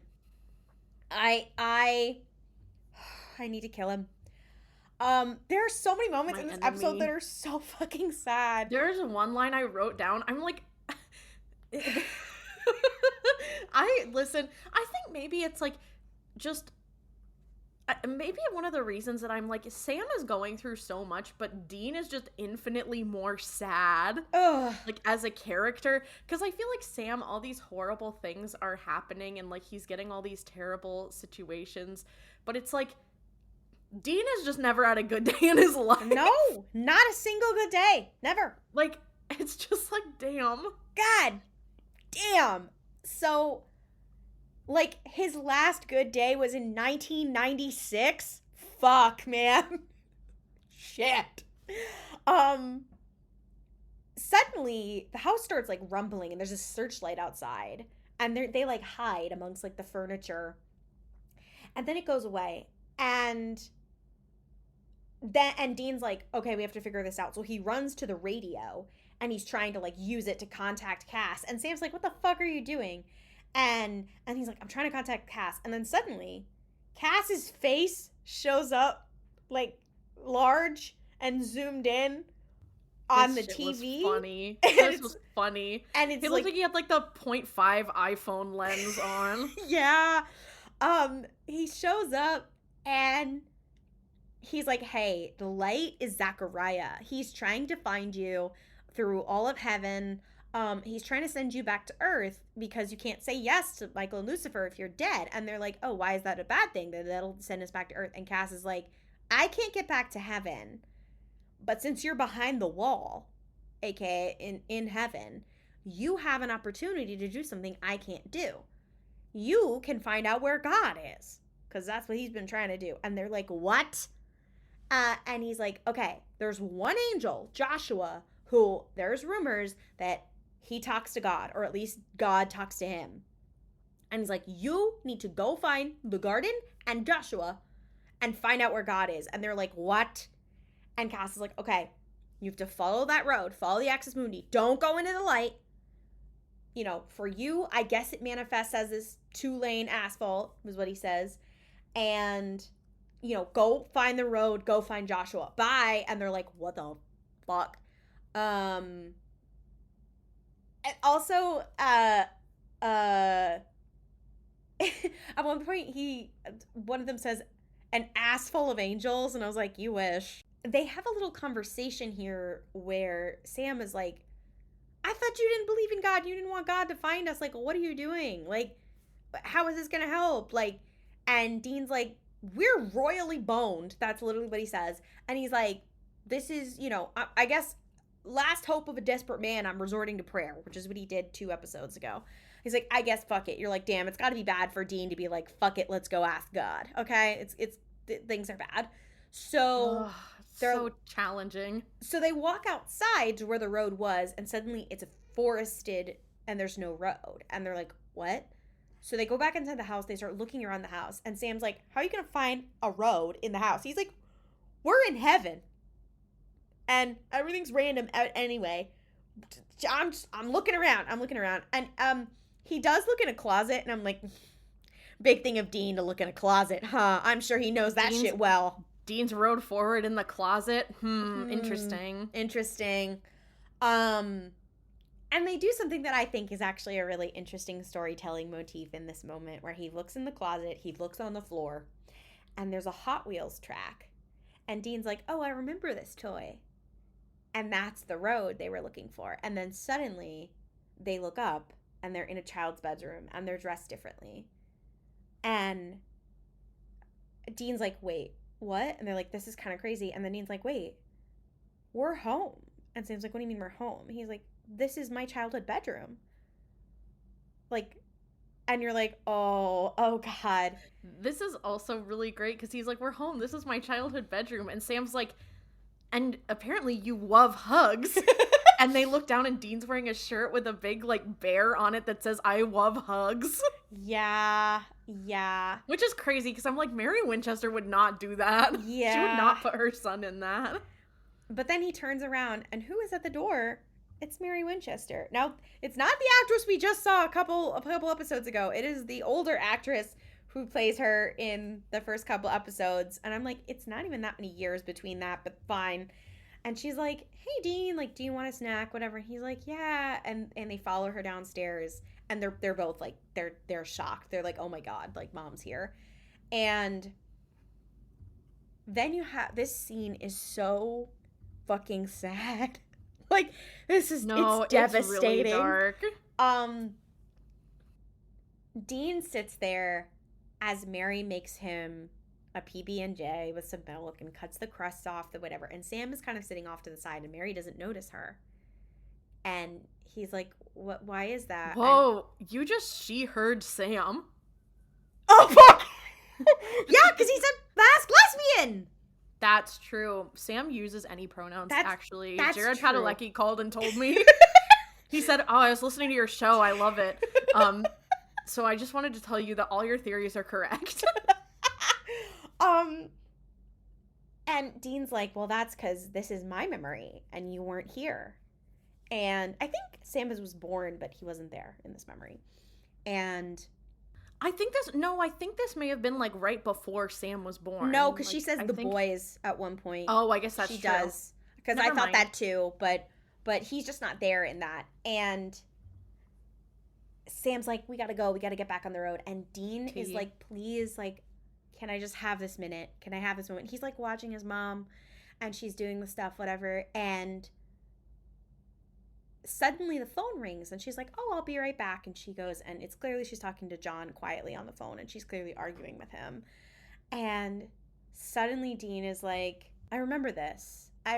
They fought and Dad moved out for a couple of days and then came back. And Sam was like, well, John always said that they had a perfect marriage. And Dean goes, yeah, it wasn't perfect until after she died. And you're like, oh. Oh no, I was like, John Winchester. Oh, I need to kill him. It's so diabolical. And then Mary hangs up. She's like trying to collect herself, and Dean realizes what he has to do, which is what he did when he was a kid. And he gets up and he goes and he hugs her and he comforts her. And he's like, it's okay. John still loves you. I still love you. I'll never leave you. And she's like, you're my little angel. And do you want some pie, whatever? And you can see, like, Sam is watching this. And Sam says the most diabolical thing here that made me, I genuinely felt like I was having, like I was pushed out of my body. Like, it was, what the fuck? Like, Sam, the way Sam reacted is the way I reacted. Sam goes, I just never realized how long you've been cleaning up Dad's messes. Oh, my God. How is Dean so, like, he's so oldest sister. He's so oldest daughter coded. It's in such an insane way. He's so oldest daughter. Like, there's no other way to put it. Like, oh, God. And also her calling him her little angel. Diabolical. Diabolical, considering Michael literally was like, you have to... anyways. Diabolical. And he goes back to Sam, and Dean's like, yeah, well, guess we gotta get back to shit and whatever. And you're like, oh God. And then another scene that feels like being punched in the face right after this. It's like, oh, another one. Jesus. No, it's like, holy shit, leave me alone. Fuck.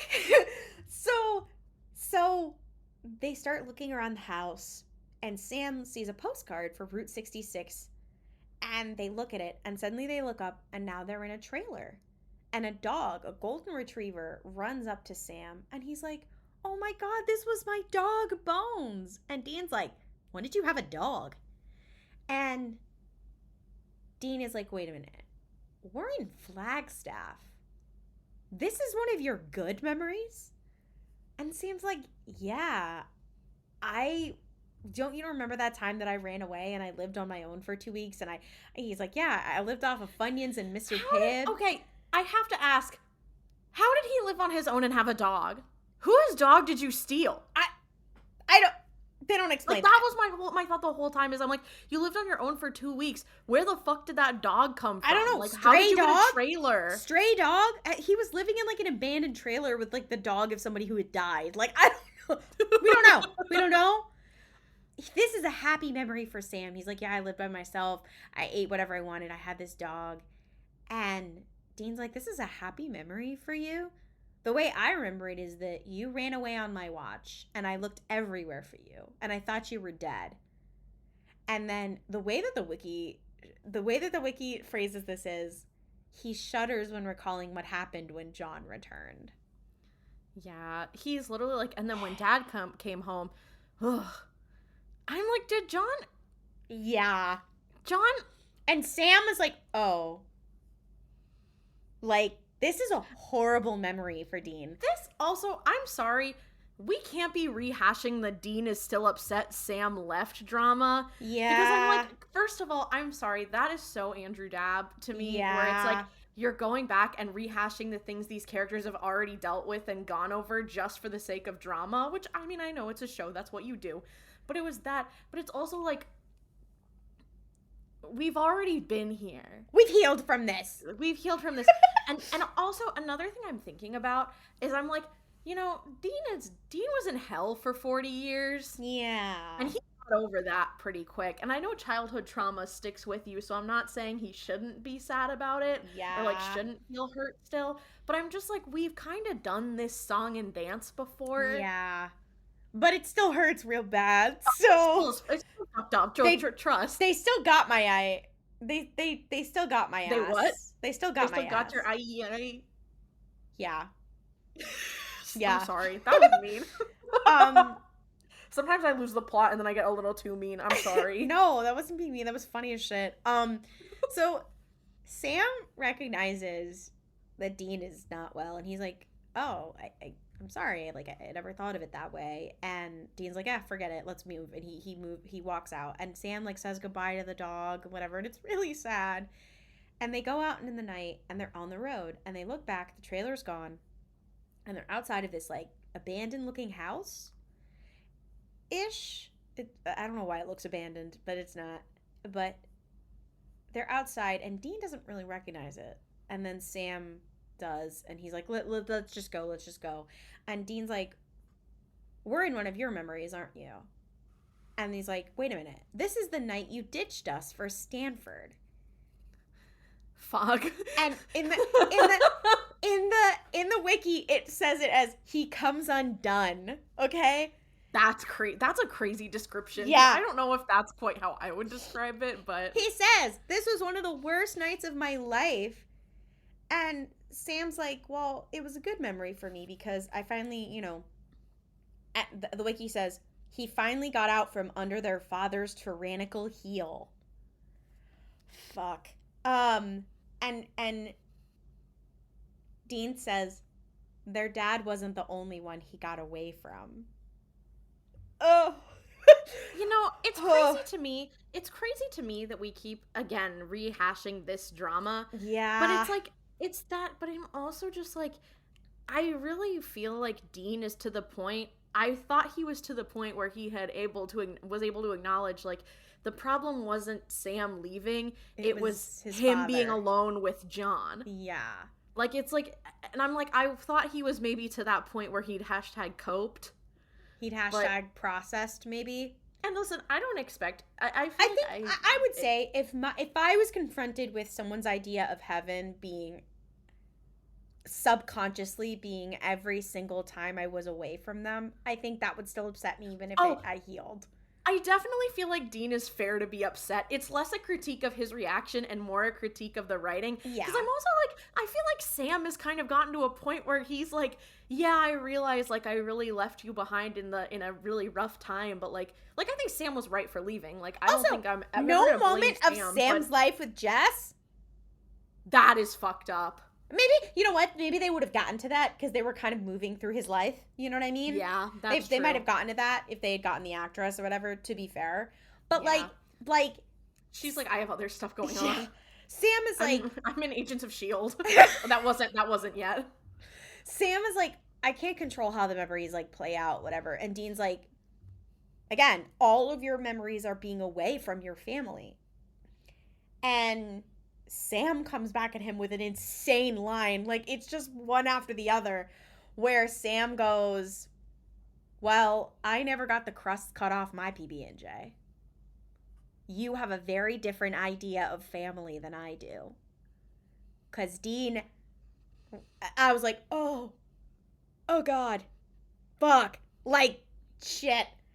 Okay, this is it. And Dean is like, okay, but I'm your family. This is literally his, like, I was your mother. I'm your family. I thought we were a team. It's two of us against the world. And Sam's like, yeah, of course it is. And Dean's like, I don't know about that. And you're like, oh God. Again, we're rehashing the same shit, like Ollie said. Suddenly, the searchlight is back. It has found them. They start running through the woods. And Zachariah shows up. Okay, I have to add, this was, like, the funniest scene to me. Because, again...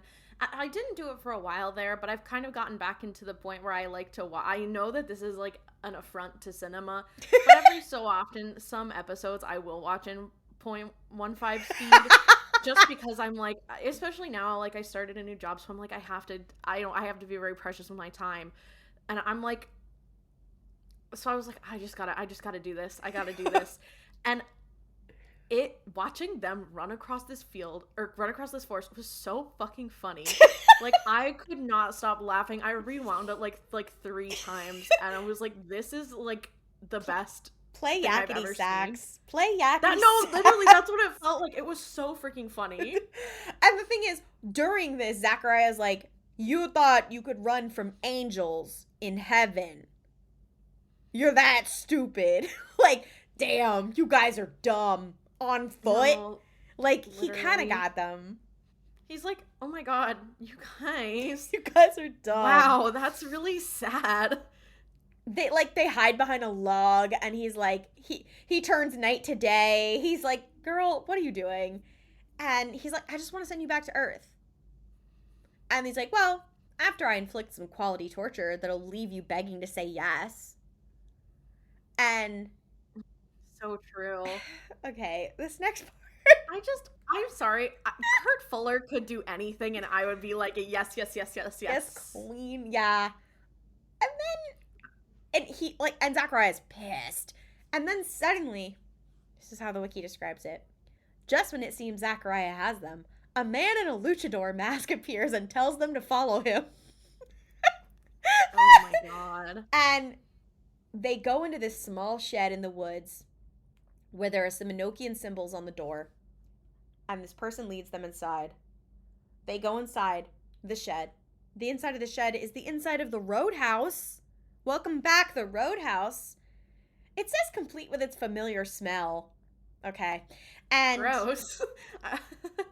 who takes off the luchador mask and outfit? None other than Ash. Oh my God, welcome back! You guys remember Ash? Oh, I love his ass. Ash, he was the original man in the chair.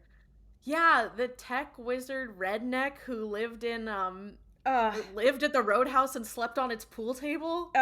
He says, "Buenos dias, bitches. Welcome to my blue heaven." His heaven is still living in the roadhouse. That's crazy. He couldn't even conjured up a bed for himself. Yeah. He gets them some beers, and they're like, what? Like, are we still in heaven? Like, what's going on? And he's like, okay, heaven isn't one place. It's 100 billion places. So, like, the angels, they won't be able to find you for a bit. Like, you have a little bit of time. He's like, you're in Ash Land, and I rescued you from, Winchester Land. And there's everybody else lands. They're all together. He goes, this kind of ate. He goes, it's like Disneyland without all the anti-Semitism. Okay. Slay. Oh my god. I forgot Ash was woke. Ash is so woke. I miss him. Ash is, well, here's the problem. Ash is like I feel like Ash is like a conspiracy theorist, but in the other way, how it's like, like a lot of conspiracy theories, when you dig down into like their roots, you find like half of them are just like, oh, it's anti-Semitism. Yeah. Or like it's mostly anti-Semitism, but there's a lot of like random xenophobia, and like a lot of conspiracy theories lead down this really dangerous pipeline. Yeah. And I feel like Ash is the opposite. Yeah. Where he's like Ash, I think, loves woke and DEI. Like, I feel like he's the person who's like, the planes are crashing because we got rid of DEI. Yeah. No, literally. Like, that is low-key true though, but I feel like he's like, I feel like he's thinking that kind of stuff. Yeah. He's kind of like that friend that's too woke, but actually they're correct. So true. That's literally, honestly, he's like the QAnon shaman for the radical left. And honestly, the concept for him as a character of like extreme genius redneck was too good for the show. They didn't know what to do with him. They had to kill him off because he would have been too powerful. Yeah. He would have been like, so we all agree that Carver Edlund guy is God, right? Yeah. Like, it's season 3. Yeah. Now, why did I just think, he's kind of like Chuck's Gojo, in that he's like the character that's too hard to write because he's too powerful, so he just kills them all. That's so insane. But he's kind of his favorite Pookie, so he keeps bringing him back. Oh my god. Stay on the road. You're swerving off of the road right now. I need you to recenter. Someone please. Oh my god. Someone please draw Ash as Gojo. Please. That's so good. Oh my god, that's really good. I know his ass loves anime. Oh, he would love anime. I feel like you say that all the time about every character, but this one I actually agree with. R.I.P. Ash, you would have loved Trigun Stampede. Fuck. He would have loved that soundtrack. Anyway, okay. Get back on. Okay, we gotta get back on the horse. So, he's like, at the center of it all is the Magic Kingdom, the garden. And I just want to point out that the Magic Kingdom is in Disney World, and he said Disneyland. But anyways, it's fine. I would say if I went into the garden, the first thing I would do is let one rip. Like, I just feel like it'd be like, it's... I don't know. This whole episode, like, I said I enjoyed it, but it kind of feels like holding in a fart. Like, do you know what I'm saying? Where it's watching like, this whole show, it feels like, yeah, but this episode in particular, where it's like, I don't know. It just feels like you have a lot of, it feels like something's building up, and then you get to the end and you're like, well, let that one out.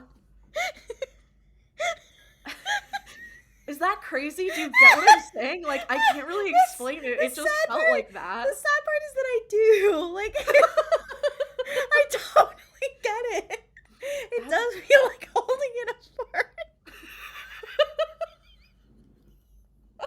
We're gonna have to call this fucking episode Holding in a Fart. Holding in a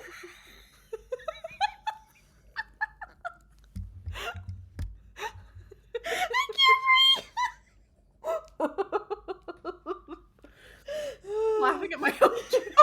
This is so embarrassing. So one thing about me is if you make any like poop or fart jokes, I just can't stop laughing. Welcome to Poopernatural.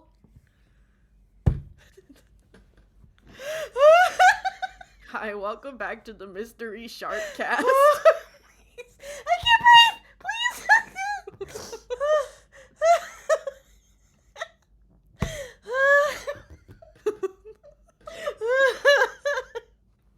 my god. Okay. Bring it back. We're circling back around. We're getting back on the road. Okay, we're getting back on the road. It's on theme for the episode.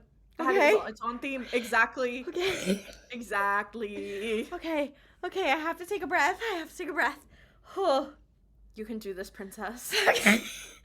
Oh, okay. It's so hard being so funny because that's how everyone acts around all the time. We are not serious people. We're gonna have to call this episode Poopernatural.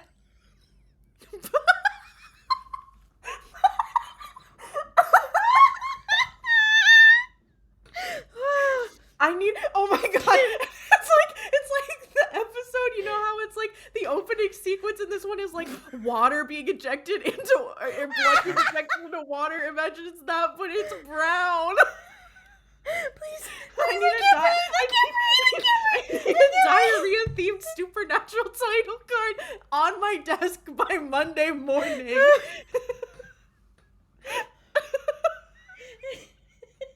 Sam and Dean, but they're poop emojis. Poop and pee. That's their names.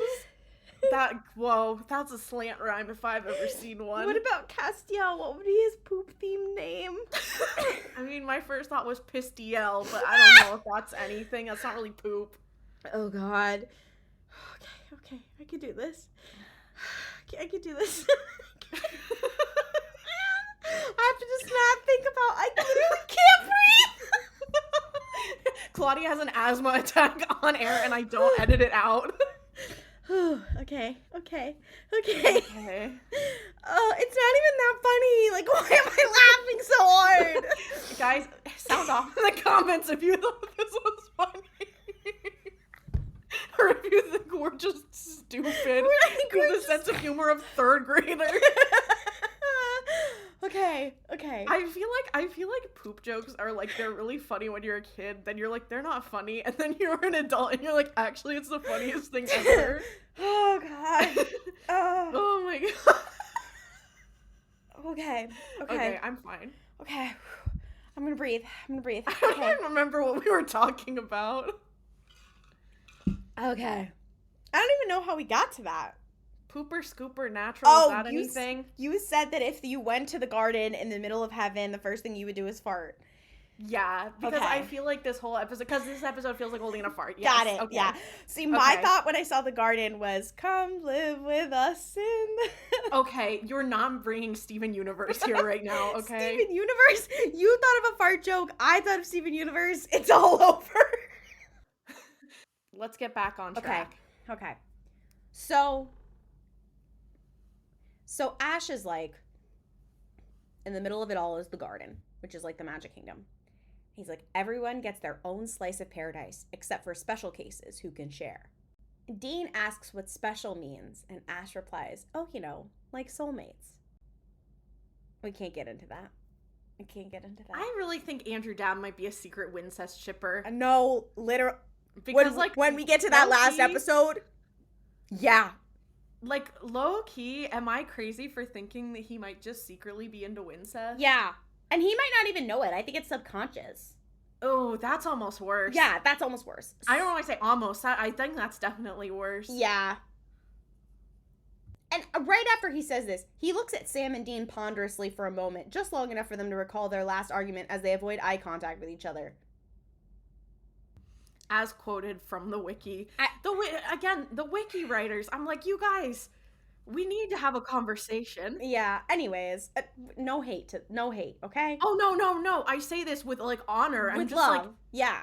I say that, I literally would be starstruck if someone who writes, who is contributed significantly to the Supernatural wiki, if you can provide us with some proof, I would love to have you on the show. Yeah. Also, I need to point out that this episode is the one that establishes that the Roadhouse is in heaven, and what was supposed to happen in the last episode of the show was they're all at the Roadhouse and everybody's there, just like how Ash is there and someone else we're about to see at the end of the show. Andrew Dabb set this up in season 5. So...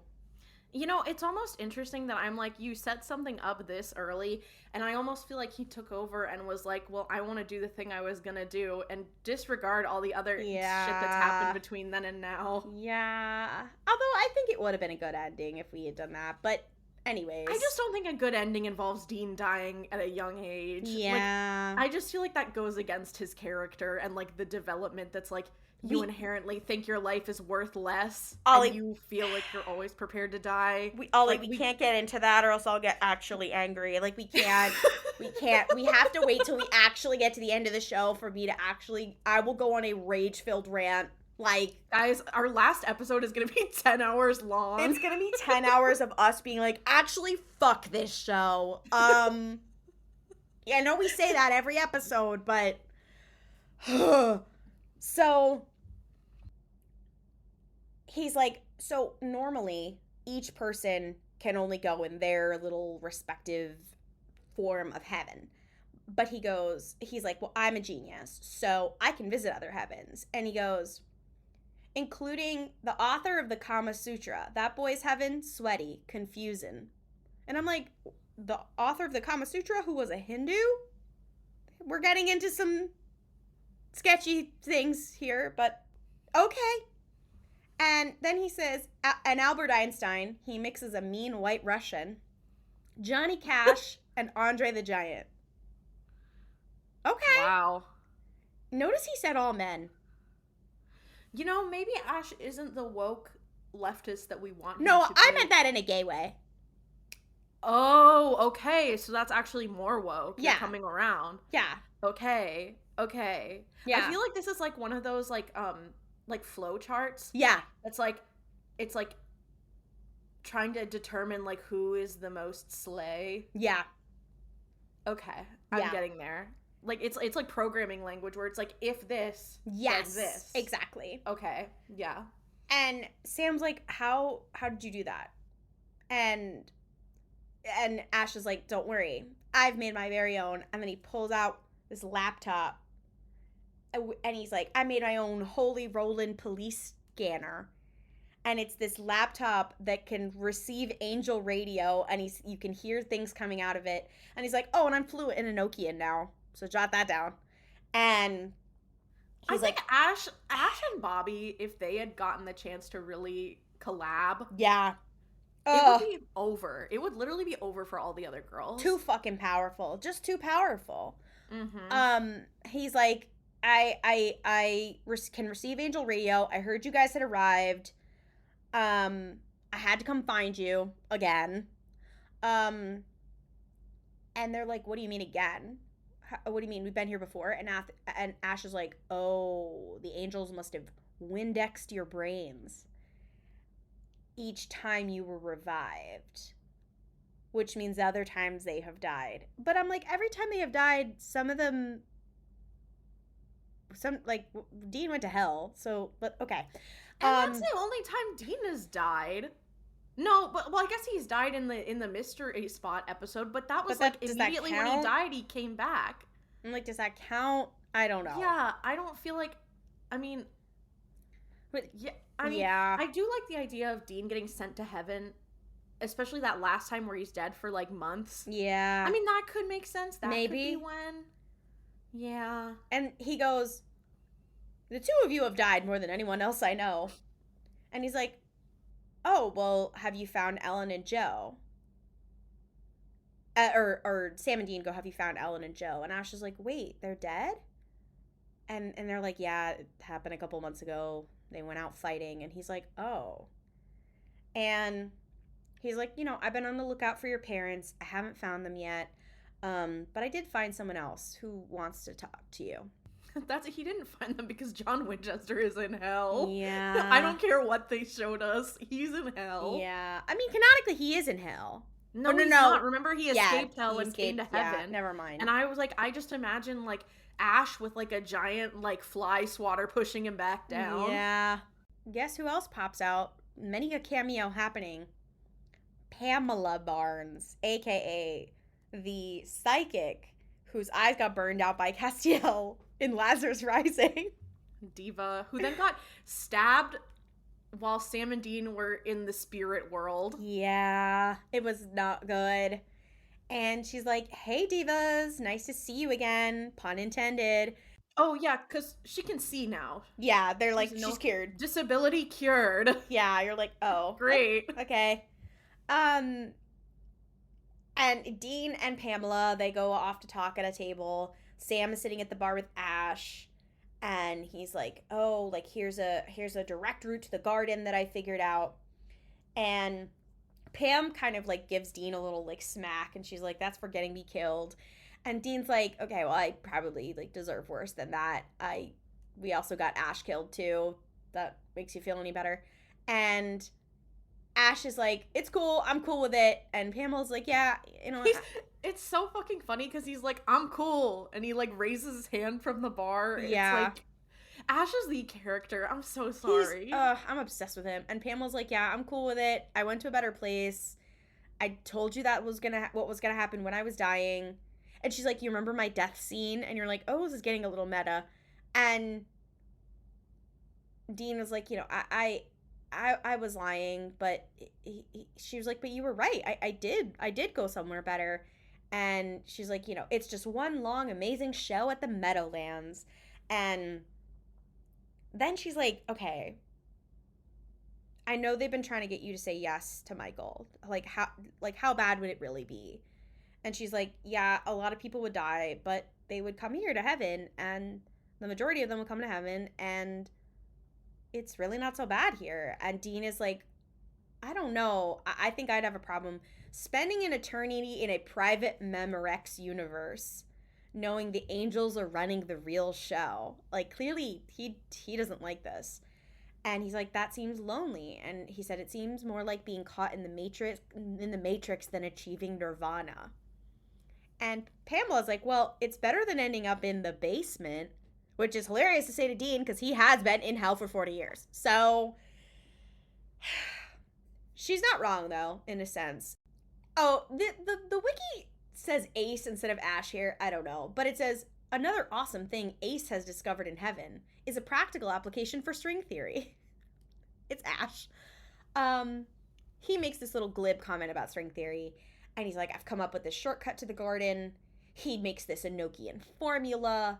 He's like, this is your all-access pass to the Magic Kingdom.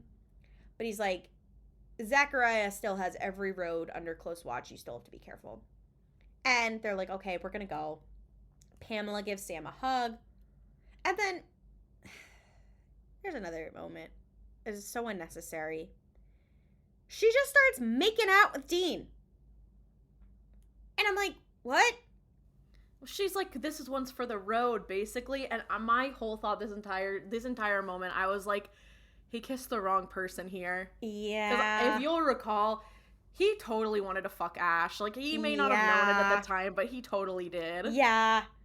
And then she's like, just how I imagined. And you're like, okay, that's, okay. It's all very unnecessary. And Ash is like, well, not to be a downer, but I think I'll be seeing you again soon.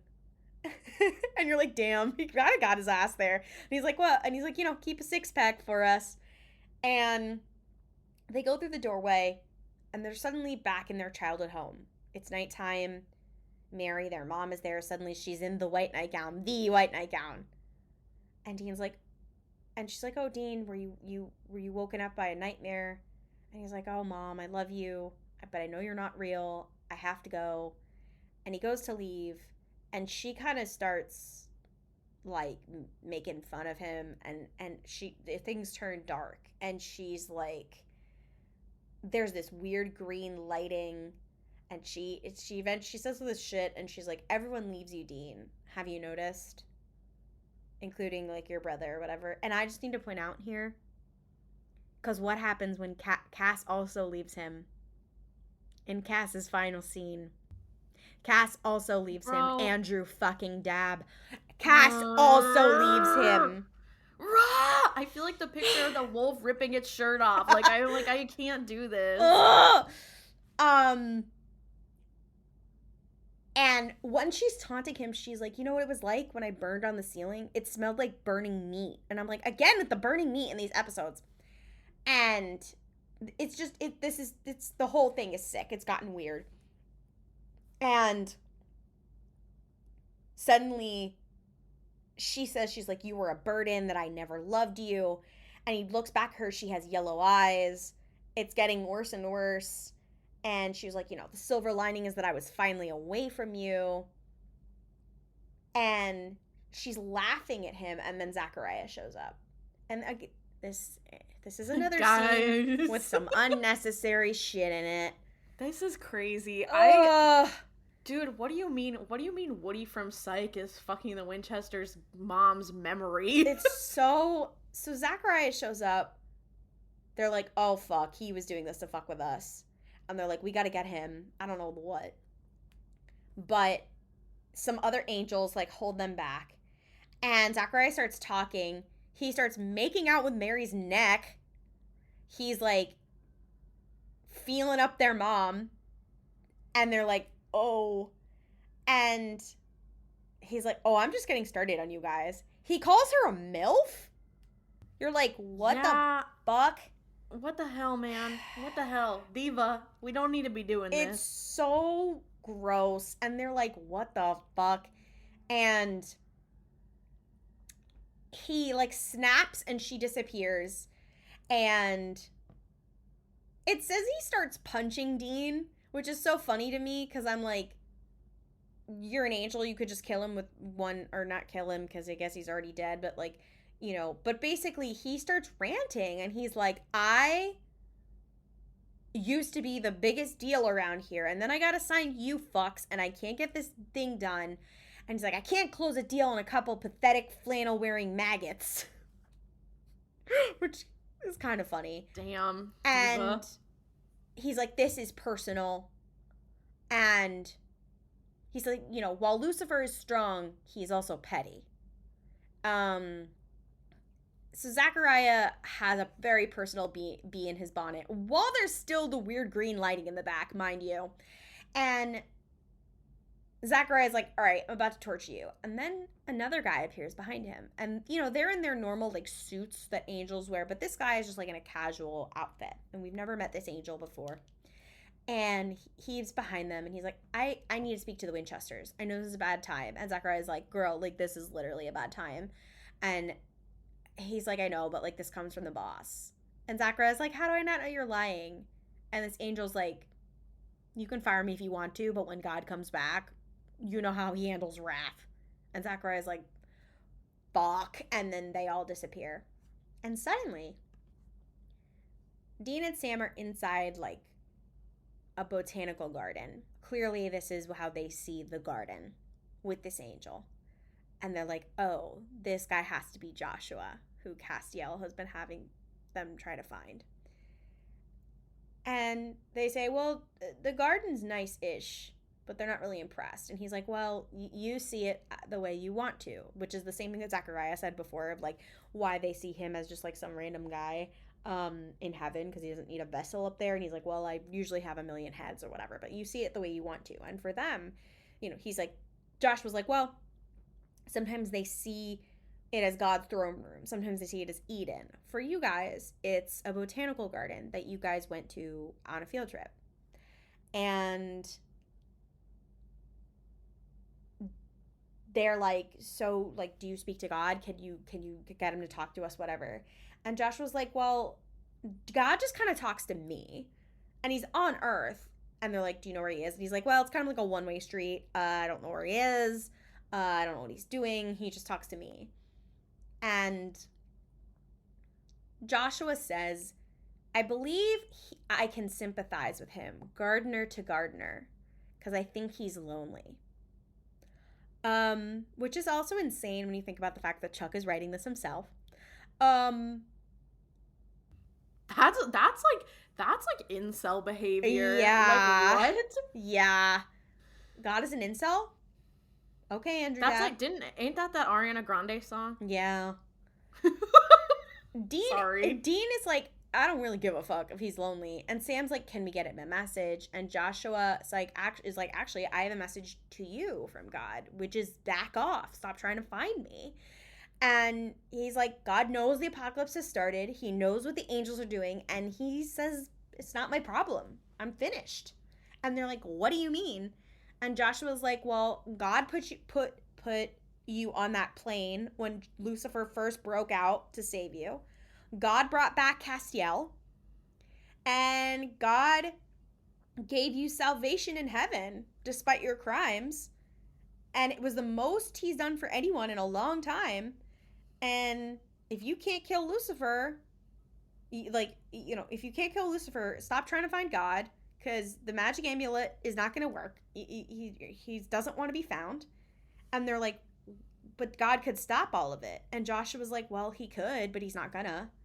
And they're like, well, why not? And he's like, and Josh was like, if we asked ourselves questions like that of why doesn't God do that thing, we would be here all day. I don't know, man. I don't know. And the question of why he allows evil into the world in the first place is unknowable. And he knows that this breaks Dean's faith, the little bit of faith that it has. And he's like, I'm really sorry. Like, I want to help you. And Dean says another absolutely insane line. And he's like, just another deadbeat dad with a bunch of excuses, right? Guess I'll muddle through. Bro. Fuck. Oh, God. Jesus Christ. That's another thing I think about Andrew Dabb, is that I feel like obviously these characters are tortured and sad, but like I feel like every episode that he writes is like they have the most fucked up thing. We always have to sit around and talk about how sad they are. Yeah. Like, yeah, no shit, they're sad. Like, I don't know. Yeah. I just don't like this man's writing style. Yeah. Oh, I fear this will get worse for you, Ollie. I know. Yeah.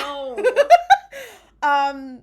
Josh was like, I don't think you can muddle through this time. You're losing your faith in yourself, in Sam. God was your last hope. And Sam's like, well, how do we know that you're telling us the truth? You know, not to be insulting or anything, but, you know, we've had angels lie to us before.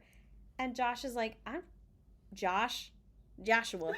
You guys are close. You call him Josh. My fucking bestie Joshua is my boy Josh. Is like, oh, you mean Joshua? I just call him Josh. Yeah. He's like, he's like, I'm rooting for you guys. I wish I could do more. And then he says, but I just trim the hedges. And I need to state this. I need to come out of the story and state this. It is a bit weird because the form in which they chose to represent the angel Joshua is an older black man. And they're like, and he's just like, I'm just the gardener. And you're like, At this point, Joshua says, he's like, hey, you guys have to go now. But he says, this time won't be like the others because God wants you to remember it. Referencing to when Ash said that the angels usually wipe their memory.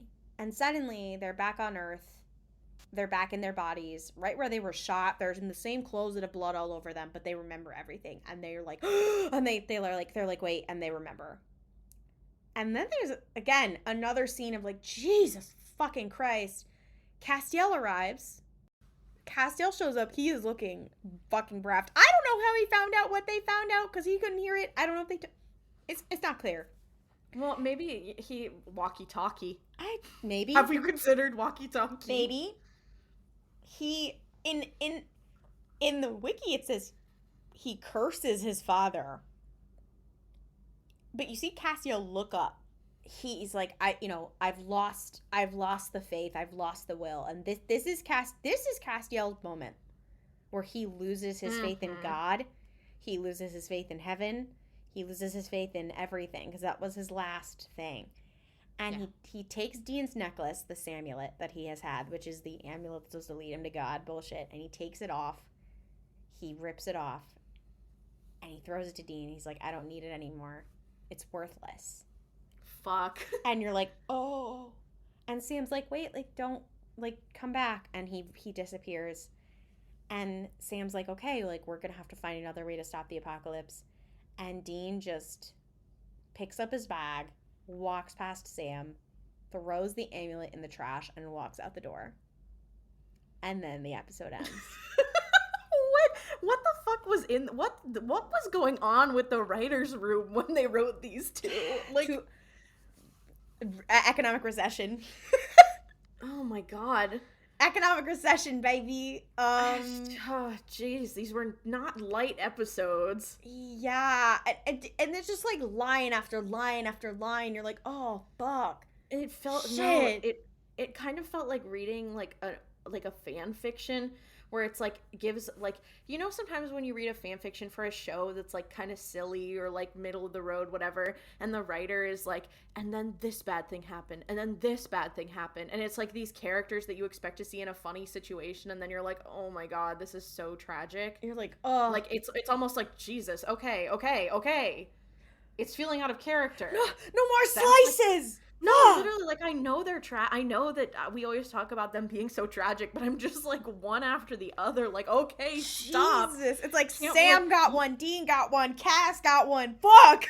Bobby got one. Literally, like, nobody's guys, fucking safe. You have me yearning for the days of like freaking, well, Prometheus is here and he keeps dying every day. Like, what? I don't know. Bring back the racist truck. That's what I'm saying. I miss her. I miss Cassie. I miss her. We should call her. Can we call her up? No, literally. Yeah. She's also, a diva. This episode is named after a Pink Floyd album, Dark Side of the Moon. So there's that. Well, thank God. Anna played Bob Dylan. Timothy Chalamet, come collect your roses. Timothy Chalamet. I like the idea that Bob Dylan's only relevant because of Timothy Chalamet. Jesus fucking Christ. Oh my god. I don't even have that much more to say about this episode because I'm just like, oh god, Jesus Christ. It was just so much. And I think they were good. Like, they were fun to watch. I think a lot of the time with this show in particular, like our show, the Mysteries Podcast, Supernatural Rewatch, I think sometimes the problem is that we'll really enjoy an episode while we're watching it, and then we'll like think about it and we'll like write down our notes and we'll start talking about it, and we're like, wait a minute, this kind of sucked. That episode sucked. And that's like low-key how I feel about the second one. Or it's kind of, or last week is the opposite, where I was like, actually this episode sucked, and then we talked about it and I was like, actually it wasn't bad. No, exactly. It's weird. It's like, it's very strange. I do recommend, like, if you don't have this, like, if you don't already do this, I totally recommend like having a group of friends, or at least a friend, and like watch a show together. Yeah. And just talk about, like, engage with it other than just like tweeting out into the wind. Yeah. Not that that isn't a valuable form of engagement and a valuable form of communication, but I think that it really does help like your analytical mind if you engage with something and then actually have a face-to-face, like, in-depth conversation about it. I know I sound like the most like fake academic right now. Like, no, listen, we have to fight anti-intellectualism any way we can. If that means on our Supernatural podcast, that's what it means. Yeah. That's the saddest sentence I've ever heard. Fighting, well, last episode we talked about George W. Bush a lot, so yeah. We're talking about children, we're talking about education and literacy. Yeah. Media literacy is literally dead. Yeah. So yeah. I feel like media literacy is a term we need to take away from people. I don't think they know what it fucking means. Fuck, well, that's what happens when you're media illiterate. Yeah. Anyway. Okay. This was such a fun episode. I know the vibes were a little weird. I don't think the vibes are weird. I think we were funny as shit. We'll see how it goes. Viewer, listener, whatever you are, that's up for you to decide. Leave a comment. And thank you for listening. If you want more stuff from us, you can follow us on social media. We're at Mystery Spotcast on Blue Sky, Tumblr, Instagram, TikTok. Technically still on Twitter, but like we don't post on there. You can also ask us questions, reach out to us. Tumblr Ask Box is open. You can email us at themysteryspotcast@gmail.com. We've got some very funny Tumblr asks and like messages in the last couple days, and they always make me laugh. So please keep doing that. I love it. If you haven't already done this, please check out Fight for the Future's master list. They have a bunch of frontline organizations doing some really cool stuff. You can find ways to support it or to support those organizations through this Totally recommend it. It's listed by issue, so if there's stuff you care about here in the US, or here being wherever you are listening to it, you can definitely check it out, and you can find stuff that's for places that aren't where you are. So yeah. Also, please rate and review Apple Podcasts, Spotify, all that stuff. Leave a comment on our YouTube channel. We're trying to get to 1 million subscribers. I want the plaque. The plaque? Us with the YouTube play button? That would be insane. I want a YouTube play button. Please. So if you could please give us a subscribe so you could get a YouTube play button. That would be awesome. We do have a form that you can fill out if you have a Destiel fic you want us to read. We really appreciate that very much. And with that, we will see you 2 Tuesdays from now for more slaying people, queer baiting things, and the supernatural business.